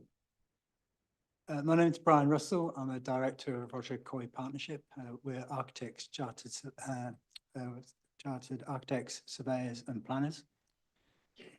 Thank you very certainly. That better? Okay. No, it's fine. Okay. My name is, I'll start again. My name is Brian Russell. I'm director of Roger Coy Partnership. We're chartered architects, surveyors and planners. I'm here to represent the application for a new paddle tennis centre, therapy and wellness centre.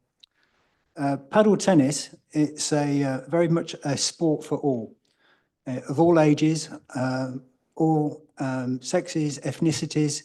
It's very much a growing sport. It's becoming more and more popular because of its growth in and interest to everybody. And our clients, Marvel Paddle, are very much keen to be able to engage with the community and offer a new facility. So thank you very much for the opportunity to present this application. The proposal is about converting a vacant commercial building into a high-quality, inclusive, supporting facility that promotes its health and well-being. The present building has been unused for over a year, and so we want to bring it back into use. It already has a lawful use, but this very much trying to bring it back into this community engagement by giving it, not just by bringing it some more employment. We believe there's about 15 to 20 new jobs that can be brought by delivering this new facility. You've seen there's 5 courts on there, 4 of which are main paddle courts, but one is a junior court, a training junior court, which we believe will probably be the most popular of all. It's very much for developing the game. So this facility here will be for everybody. It will be for ones that are learning, for those that are more competitive. So the feature will be this training court, so as to develop it, as I say, so to nurture talent across all ages and abilities, from juniors taking their first steps to improve their skills and aspiring competitive players.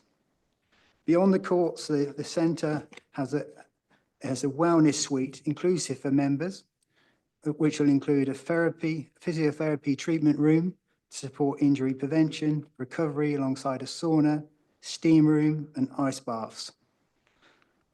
These facilities are designed to promote safe training, effective rehabilitation and overall physical and mental well-being. The property, as you've seen on the drawings there, has and photographs, has ample on-site parking, and we're pleased to note that the Highways Authority supports the proposals. Due to the indoor nature of what it is as a indoor paddle centre, there's no noise from it. Everything's internal. There's no odours from it. The cafe is all cold drinks.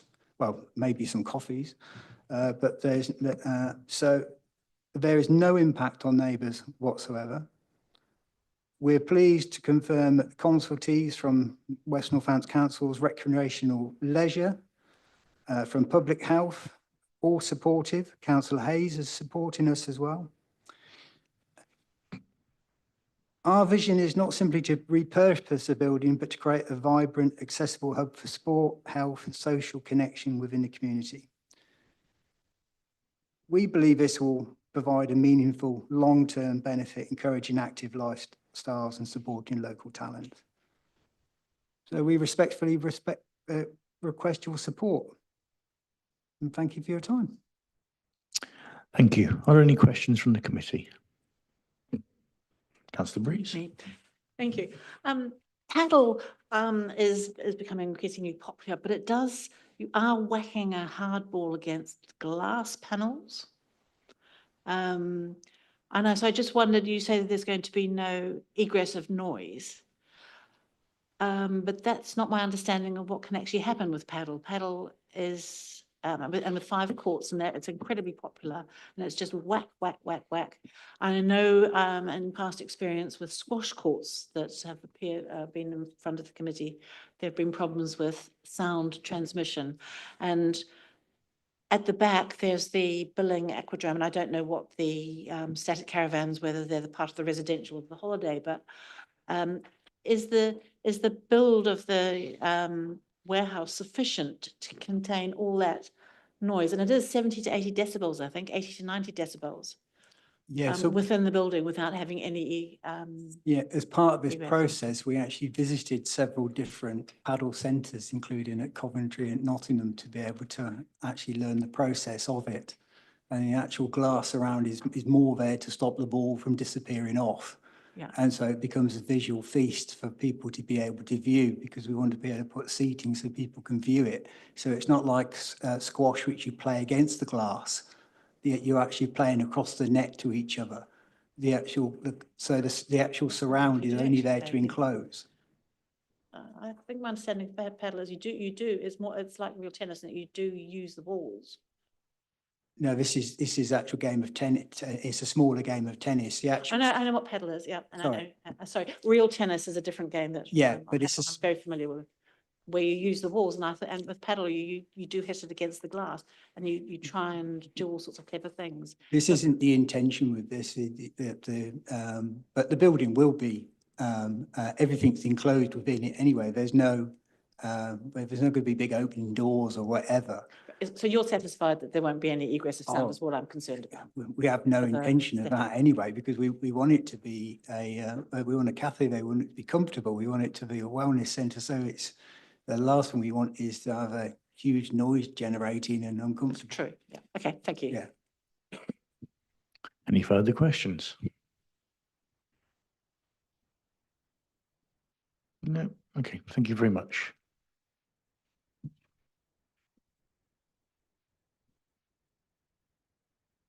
Are there any points you wish to come back on at all? Yes, thank you, Chair. If I may, just in relation to that point on noise, just to confirm, WNC Environmental Health haven't objected in terms of noise, and also just to bring the attention of members to the lawful use of the site, which is as an industrial warehouse. So the existing site could reasonably be associated with significant sources of noise. Thank you, Chair. Thank you. Okay, so at this point now we move to debate the application. Councillor Harris. Yeah, it's an observation. I think this is a good use of a space that clearly has not been utilised for some time. My only comment is, you know, I have to say in this forum, we're building quite a lot of sheds here, there, and everywhere, and it's quite frustrating that we have sheds that are sitting there that aren't being used. But I commend you for finding a purposeful use for this. So, from my point of view, I'd be happy to recommend this and go with officers' advice to approve. Councillor McMurtry. Well, no, I'd be happy to second that. If that were to be proposed, yeah, I struggle to see any planning considerations that would stop this from being constructed. So. Okay, and any further? No. Okay. Sorry, Chair. Sorry. I know I'm being particularly combative this evening, but the rules of paddle are that it's an underarm serving behind the service line using glass walls to rebound the ball. And the glass walls are an important part of the paddle game, and it is next to to the Billing Aquadrome site. And so I am just concerned because nobody's made any comment about the noise, because there seems to be this belief that it's just like pat a cake tennis, but it's not. It's like it's a cross between tennis and squash using glass walls, and there is significant noise of 70 to 90 decibels associated with it. And if you go to the Google Maps, or I think the officer's map, there are these residential or holiday static caravans immediately adjacent to the site. If it was in the middle of the site, I wouldn't have concerns, but I do have concerns because of the location and the lack of any reference to it in the report. Through you, Chair. And the planning officers can correct me if I'm wrong, but the lawful use of this site is as a warehouse, which is quite a noisy function. So there are issues about noise and for the paddle tennis, but there would be issues if it was an industrial use that it has planning permission for. Yeah. Thank you, sir. Okay. But just the officers, so the applicants have to be aware that. Sorry. Thank you, Chair. Yeah, well, I know from the maps that there is some sort of noise dampening vegetation between there, and with all due respect, obviously, if noise is an issue or becomes an issue, that's a question for enforcement afterwards, not necessarily to stop it now, as it's already an industrial building. I was going to say, just further to what Sean said, according to Google, a lathe typically operates between 70 and 105 decibels, which is the same as the paddle anyway. So. Okay. So do we had a seconder, were you seconding? Yeah, councillor Harris proposed, you seconded. Do you wish to summarise? Thank you, Chair. Yes, it was proposed by councillor Harris and seconded by councillor McMurtry that the application be approved in accordance with the case officer's recommendation, subject to the conditions and singular informative set out in the report. Thank you, Chair. Okay, can we see a show of hands in favour of the proposal from councillor Harris? Those against? One. Any abstentions? None. Okay, thank you. That's approved.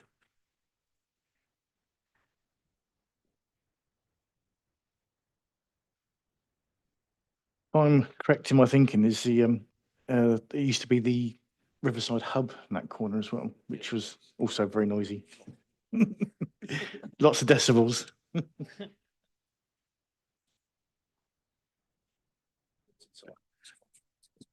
Yes, yeah. Yeah, I did with 2 more.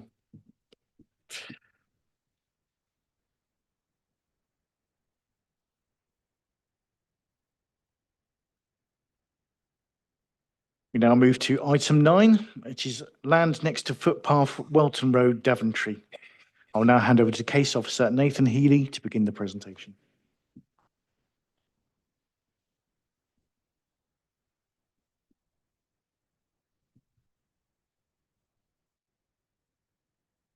Sorry, just waiting for the screen to go up. Anyway, thank you, Chair. This application is for the construction and operation of a micro-energy storage project, also known as a battery box.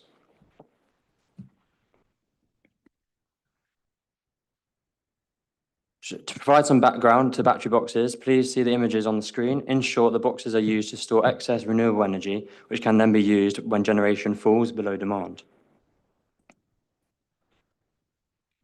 The site is located within the existing town of Daventry and is located to the north of the Icon Centre, as can be seen on the screen. The box itself will sit adjacent to the existing hedge and to the east of the existing mature tree, which will be shown in the images on the next 2 slides. As you can see there, this is the view from Welton Road. As you can see on the right-hand side, there's the mature tree, and then to the south, or directly in front of us, is the mature hedge.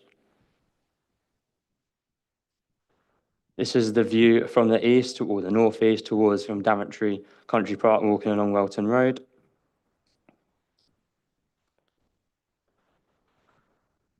The slide on the screen now shows the front elevation of the development, which will be the prominent elevation when viewing the box from Welton Road. As you can see, the battery box will be enclosed by a 2.4 metre tall wire mesh fence with wooden insert panels. It should also be noted that a 1.5 metre hornbeam hedge will sit in the front and to the right-hand side of the box to soften the visual appearance. This is the rear elevation of the box and the 2 side elevations of the box. The report assesses matters such as the principle of development, local character, neighbour amenity, fire risk and ecology. Overall, it is considered that the proposed development accords with the relevant planning policies and material considerations and is therefore recommended for approval. Thank you, Chair. Thank you. Are there any questions from the committee? Councillor Cartwright. Thank you. So how much electricity storage are we talking about here? You know, how many houses will it power in for how long? I don't know how many houses it is, but I believe it's 800 megawatts. That's the capacity of it, of the unit. Or kilowatts, sorry, kilowatt. Let me just have a look, just clarify with you.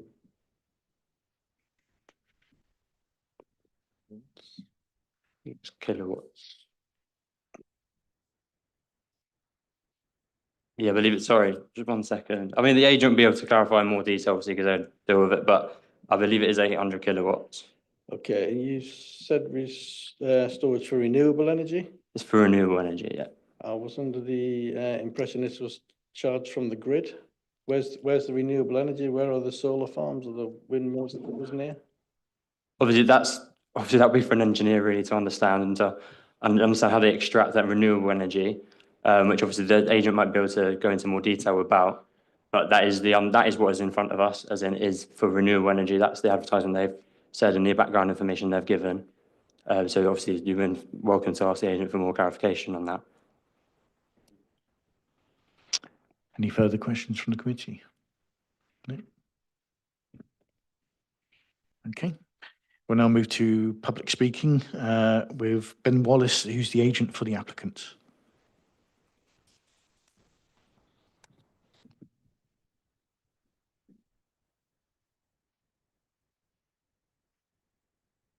Sort of testing. It's okay. Thank you very much, Chair and members of the committee. Hopefully, I'll be able to answer some of those questions actually directly. So I'll do that at the end of the speech. My name is Ben Wallace. I'm the Development Director of a company called Amp Clean Energy. We build an array of energy centres and projects across the country and are part owned by the National Wealth Fund, which is the HMRC's delivery company for renewables and other businesses in the UK. Before you is an application for a battery box. We actually have consent for 250, or actually more than 250 identical schemes across the country already. And we are building a network of small-scale energy storage systems across the UK. The reason for doing this is the way we use electricity is changing. We have laptops now, we will have electric cars, we're increasingly using electricity for heating, and we need to update our infrastructure in the same way. And we have telecoms masts, we have gas kiosks and substations, but increasingly the low voltage network, that's the network that connects our homes and businesses, is under a huge amount of pressure. And it was never really designed to provide this much power into the low voltage network. And that's resulting in real problems in managing networks. And this location actually is in what's called a flex zone, which is something that National Grid have identified this area of Daventry as somewhere they are struggling to manage power flows. Battery boxes connect into that low voltage network. They charge predominantly when there's low demand overnight, and then they discharge predominantly through the day, 4 till 7, which is the peak part of the day. In doing so, we help National Grid manage the network. It helps businesses and local communities get future connections without having to dig up the roads, put in new cables, new infrastructure, all of which eventually ends up on our bills. So it is going to reduce costs for local people. It's very hard to say this box is going to reduce Daventry's bills by XP. I can't do that, but fundamentally we're going to reduce the amount of infrastructure that's going to have to be built as a result of the changing behaviours we have. So this is a small scale project. Just it was 860 kilowatt hours is the full storage capacity. That's about 200 homes for 4 hours, depending on the home and depending on the time of year, but gives you some concept when it's full. And in terms of just to try and answer your question, it is not connected to a renewable source of energy. Clearly, it's not connected to a wind farm or a solar farm. The way that the electricity system is changing is what you have is when it's really windy, the price of power drops quite significantly, because when it's windy, there's no cost of fuel. So what batteries do is they tend to then charge during that time. So the carbon intensity of grid energy is very low. You charge that battery. When there's no wind, and it's predominantly wind, it's not so much solar, the cost of electricity goes very high. And that tends to be when there's lots of demand for energy, so between 4 and 7, or when it's not windy. And at the moment, we burn natural gas. That is predominantly what we do in the UK. What the battery will then do is then release the low carbon energy, or lower carbon energy that is stored, into the network. And that means we don't have to burn as much natural gas, which is cheaper for us as a society, and obviously it does save carbon as well. So it's a real mixture of benefits. So it benefits us by saving carbon. We'll save about 5,000 tonnes of carbon over its lifetime, but it also benefits us by reinforcing and strengthening our local electricity networks. And they are more and more important as we rely on more and more electricity. So it's really about a local benefit. So this will provide benefits to Daventry where it is, and then we are building, say, hundreds. So we can use them collectively as a Midlands response if there's an issue in the Midlands. We can use them collectively as a national response if there's a national issue. And I think perhaps this is an interesting week to be before you with all that's happening in the Middle East. We need to be very aware that gas prices are going to go up very significantly in the coming days. We are going to face another energy crisis, and we are shifting. Views on renewables are obviously not always clear for everyone, but what we do need to do is have a resilient and reliable energy system. And that means for the UK, where we have one of the largest wind resources in the world, wind power, and where wind is needed, we need batteries to manage that system as well. So it's a combination of technologies. So in terms of itself, it's very small. It's 24 square meters. It's about 2 car parking spaces. It's like a lot of the other infrastructure we have around us, like substations and gas kiosks. So I hope that you guys see the benefit of it and its low impact in this context, and hope you can support the officer's recommendation for approval. But really happy to take any questions on it at all. Thank you. Councillor Cartwright, did you want to fire those questions across again, or are you happy with the answers? Yeah, well, thank you, Chair. Those answers are quite good. Can you just go through the storage and reuse of electricity? Because I understood, you know, they have to step up electricity to power it across the lines, step it down to make it, you know, usable. Where does this fit in to the scheme of things? And if you're saying you're charging the batteries up, but if we weren't using that electricity, it wouldn't be used. So how is that helping? I'll start with, I'm not entirely sure I've answered the last question, but so the electricity network is quite like the road network. If I can do that, so transmission, the big pylons are like your motorways, and then you have A roads, which are sort of like your 33 kV, 32,000 volts, and it goes all the way down to your back road, which is your low voltage network. So most people, most of the time, drive on the low voltage network, if you can put that analogy in your mind. What's happening is lots of big power stations, lots of big wind farms, they connect to the motorways, and that's fine, and the energy then flows down through that process. The problem they have is that the increasing consumption of energy isn't happening at transmission, it's happening at low voltage. It's like having more cars on the local roads and less on the motorway. So it's great having all this stuff at the top. What it's not doing is improving the capacity of the local road, the low voltage system. So all our systems are low voltage connected, very deliberately so. So we can provide extra power and capacity at that lowest point to provide benefits to the immediate facility. So that box on Welton Road is not going to do anything for, you know, East Anglia because it's miles away. It's part of that local network. If you wouldn't mind clarifying your second question, I wasn't entirely sure if I...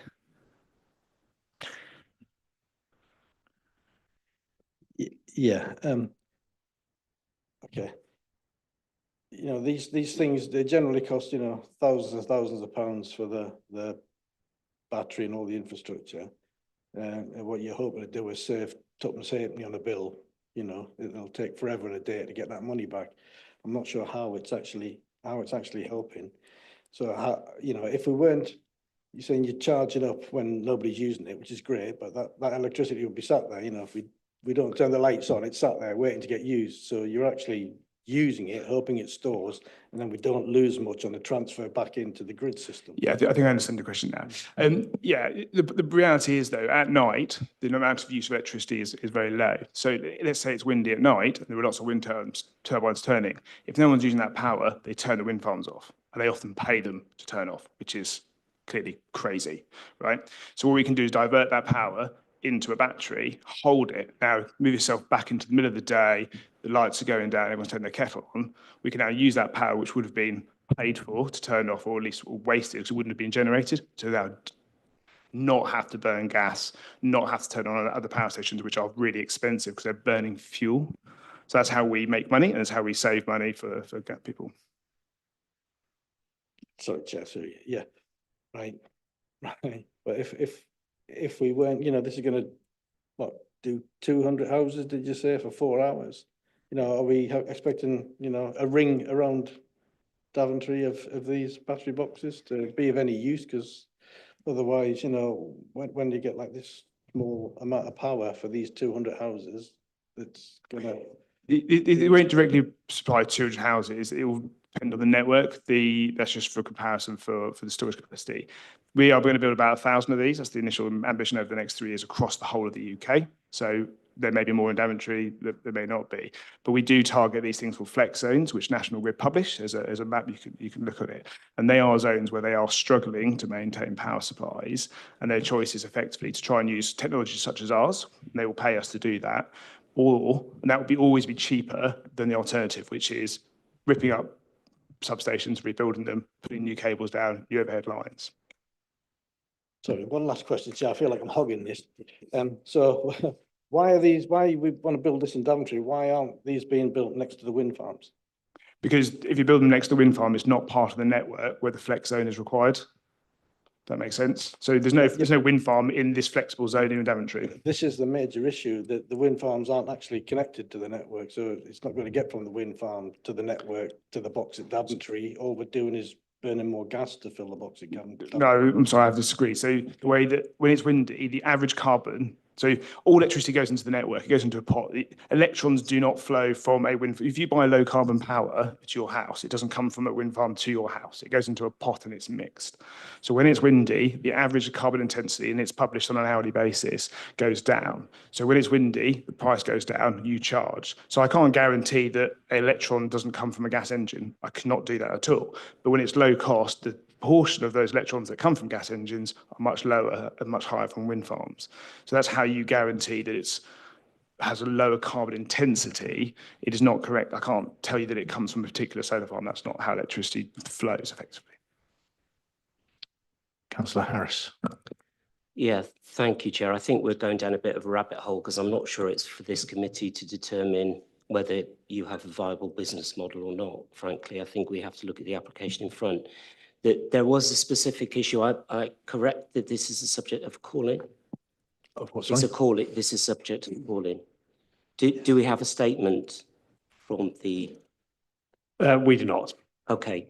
I just want to make a side point, which is our constitution under 14.7 does say call-ins generally should have a written statement or should have a councillor present to make representations or a substitute. So it does further say that we will debate the application at hand, which of course we're doing.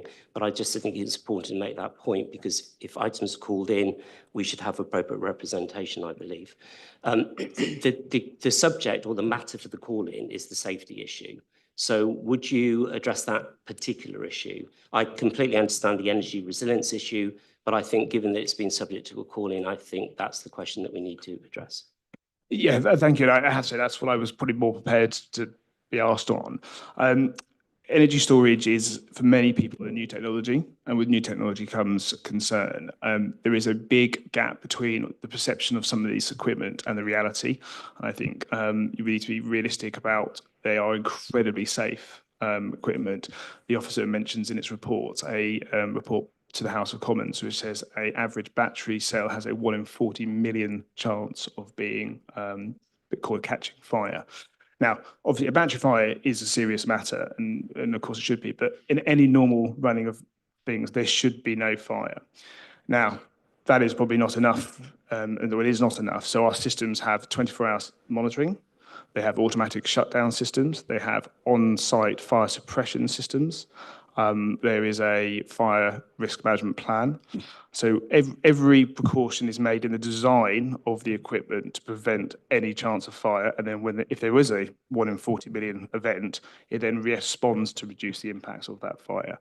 And I think one of the things I often, we get asked this question a lot, as you might imagine, one of the things I often pull attention to, I believe the council's just bought 51 electric buses for the county. The capacity of those buses is not that dissimilar to the capacity of this item. This item obviously can't drive, it can't crash, it can't be in a traffic collision in those ways. So it's normalising this technology, but I would stress they are incredibly safe. I would be happy to have one in my garden. Councillor McMurtry, you had your hand up, Billy. Do you still have a question? It was just on the principle of development with the whole clean energy, but I think they've already spoken about it. So. Councillor Breeze. Thank you. And I think this whole thing about balancing the grid is really interesting, isn't it, as it evolves, but and complex, incredibly complex. I don't know that I necessarily want to have one outside my front door, though. So I'm interested in the landscaping that is proposed and what your plans are for the time frame, because this will go up very quickly, I should imagine. So, and you're proposing hedging around it, but how quickly will that mitigate the view?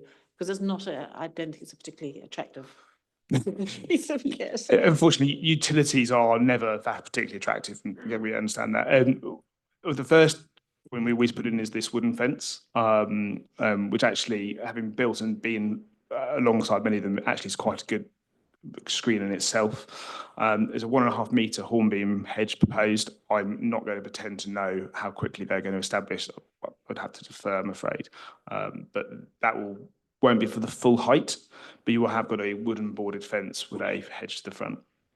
And what are your company's processes in terms of managing these hedges? Because they do need a bit of care for a couple of years till they're established. So. Yeah, the sites will be visited twice a year as a minimum. So we will do that, and the O&M, we have an in-house O&M operations maintenance team who will be part of that. And if anything goes beyond their ability to during a normal inspection, we will put in our landscape architects and our landscape teams who we've got a lot of hedges to manage, as you might imagine. So yeah.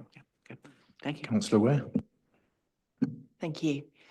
I note that the landscape team have said they note the 1.5 metre, but would prefer a 2 metre hedge. I would, if we are minded to approve this, I would like that to be a condition that we take into account the landscape team's request. Councillor Cartwright. Thank you, Chair. Yeah, do you call it a BESS? Is that your terminology? You can use it. BESS is a common term, yeah, battery Okay, energy yeah. storage system. Because you mentioned fires, and like the last one was last February, so you know that was the last big one according to the government website. So am I given to understand this is like a computer room basically? It's a sealed room with the fire suppression system, because obviously when these cells go, you're talking almost 2,000 degrees. And you know, one doesn't go, the whole thing's gone, and whatever's in the immediate area with a transference of heat.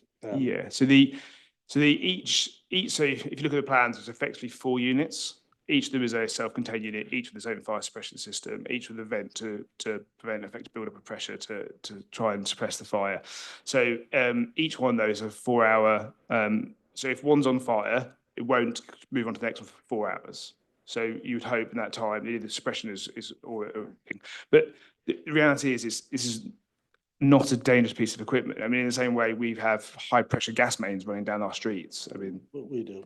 We do. And you know what is important, I would stress, is that we are building. We're owned by the government.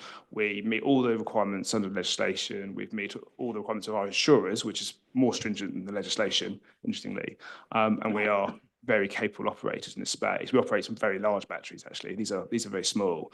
In fact, they're smaller than the National Fire Chief's threshold to be considered utility batteries, which is actually bigger than us. So they are over-engineered, I would say, in this sense. Right. You know how far you're off from the nearest building. Would your fires, if they happened, would they reach that far, or is that? I mean, this site is quite some distance from a building. I mean, I've got operational sites which are 10 metres to residential properties, just to context. Okay, I wouldn't be happy with that. Thanks.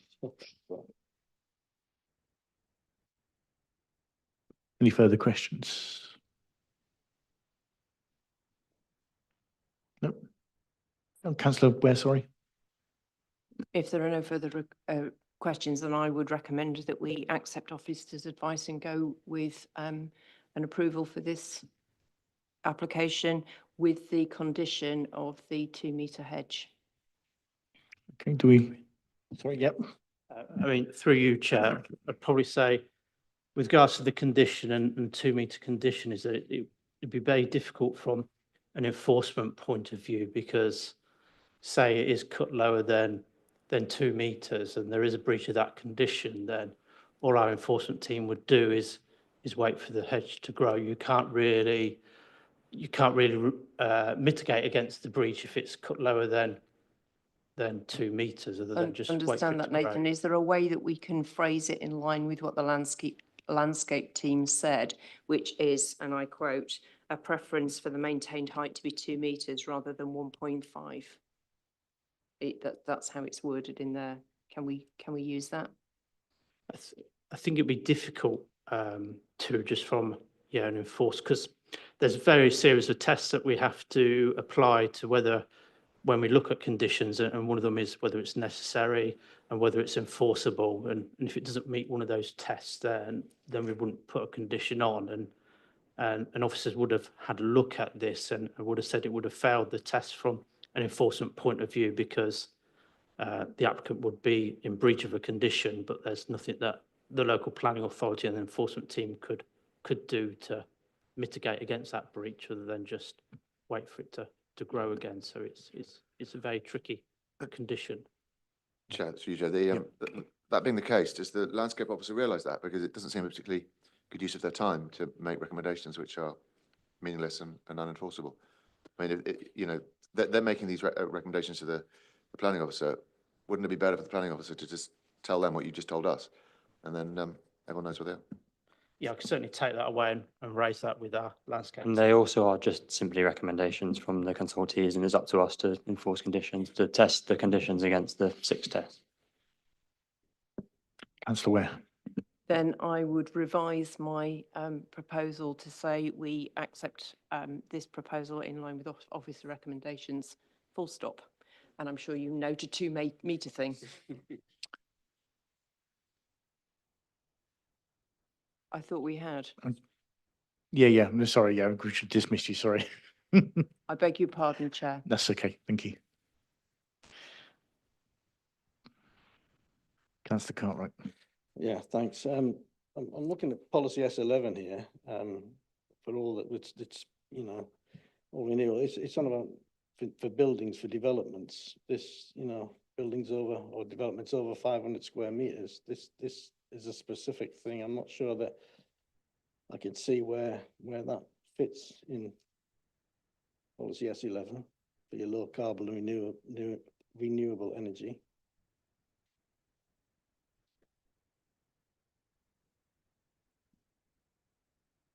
So, you know, is that, am I missing something? Or have I just? Sorry. I mean, I guess all I can say with regards to that policy and obviously what the speaker says is that it all, I guess, this sort of technology in a roundabout way makes using of energy more efficient and use by storing it and then distributing it when the demand is. So from that point of view and the policy S11, it is relevant to a degree, but I wouldn't say it is probably one of the main policies in looking at this application. And then ENV9. So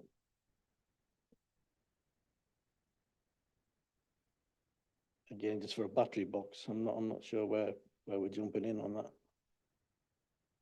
I mean, again, ENV9 relates to renewable energy and low carbon development, but I guess from what we've heard to a speaker, to a degree, it is with regards to achieving kind of like a low carbon development, because, you know, they're lithium batteries which are storing unused energy and then distributing them when the demand arises. So I guess it's you know, a new technology to what we're used to dealing with and looking at when we think about low carbon developments and wind turbines, solar and solar farms. It's just thanks for that, Nathan. I'm just not sure that you know, we're not guaranteed to be getting that energy. That's the whole point, is it? We're not storing that energy. We're getting wherever it's coming from the grid. So I don't say that meets the test for that. Councillor McMurtry. Yeah, I was just sort of adding to that in the principle of development. I'm not really sure how it's low carbon at all. I mean, you know, the batteries themselves will take a lot of carbon to make, and you know, it's not guaranteed that the energy that they'll be receiving is sort of from low carbon sources. And even with wind turbines, like you can't recycle these after 25, 30 years. They have to be chucked in a you know, wind farm sort of graveyard, which all carbon anyway. It's like carbon fiber can't break down. So I am concerned on the principle, and also I feel like Councillor Pipe's comments on sort of fire safety should hold more weight, because I also share these concerns. Okay, Councillor Cartwright. Yeah, thanks for that. Also, you know, if it had been 5 minutes earlier, would have been screaming, you know, conflict minerals that are used to manufacture all these batteries, all this lithium stuff, you know, and then handmade by slaves in China. So I'm not sure that we're being carbon efficient to get the stuff here to actually get the benefit that we're clear. Sounds great, you know, if you had some wind turbines there and you were going to use that energy to store, but I think the truth is we're just getting the energy from the grid. It's coming from gas, and I'm not seeing what the purpose of it is. Councillor Breeze. Renewable energy, what comes through our PowerPoints is a mixture of gas-fired, solar, wind. You can't ever say it's renewable. It's the input. But what is becoming incredibly complicated is balancing the grid and balancing people's usage and electric cars against what's being generated. And I think we're going to see these popping up everywhere. I'm about to press the button and putting in batteries in my home that take 47 kilowatts. That's 3 Tesla batteries.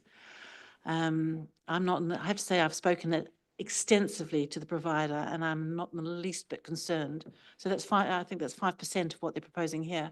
I'm not in the least bit concerned by fire. I was more concerned by theft actually than fire. But I am completely reassured that it's an important part of how the world's going. And this isn't next to resident. I'd be more concerned if this was next to residential property, but it's not. It's away from residential property. Councillor Harris, did you have your hand up at one point? Yeah, this is an area where we know we have differences of opinion, and I don't think that is related specifically to the planning application before us. I think that's the important thing. So where it's manufactured, where the batteries come from, what minerals they use, I don't think is relevant to the application in front of us. This was the subject of a call-in with regards to concerns about safety and fire. I'm specifically happy with the answer that I've received with regards to that. We've also talked about the fact it's relatively distant, it's not close to buildings, it has all the protection systems. So I think, again, it's not relevant to the debate. I would second Councillor Ware's proposal to approve. Okay, so we have a proposal and a seconder. And do you wish to summarise? Yes, thank you, Chair. It's proposed by Councillor Ware and seconded by Councillor Harris that the application be approved in accordance with the case officer's recommendation, subject to the requirements set out in the report. Full stop. Thank you, Chair. Okay, can I see a show of hands in favour for the proposal? Okay, are those against? Abstentions? So that's been approved.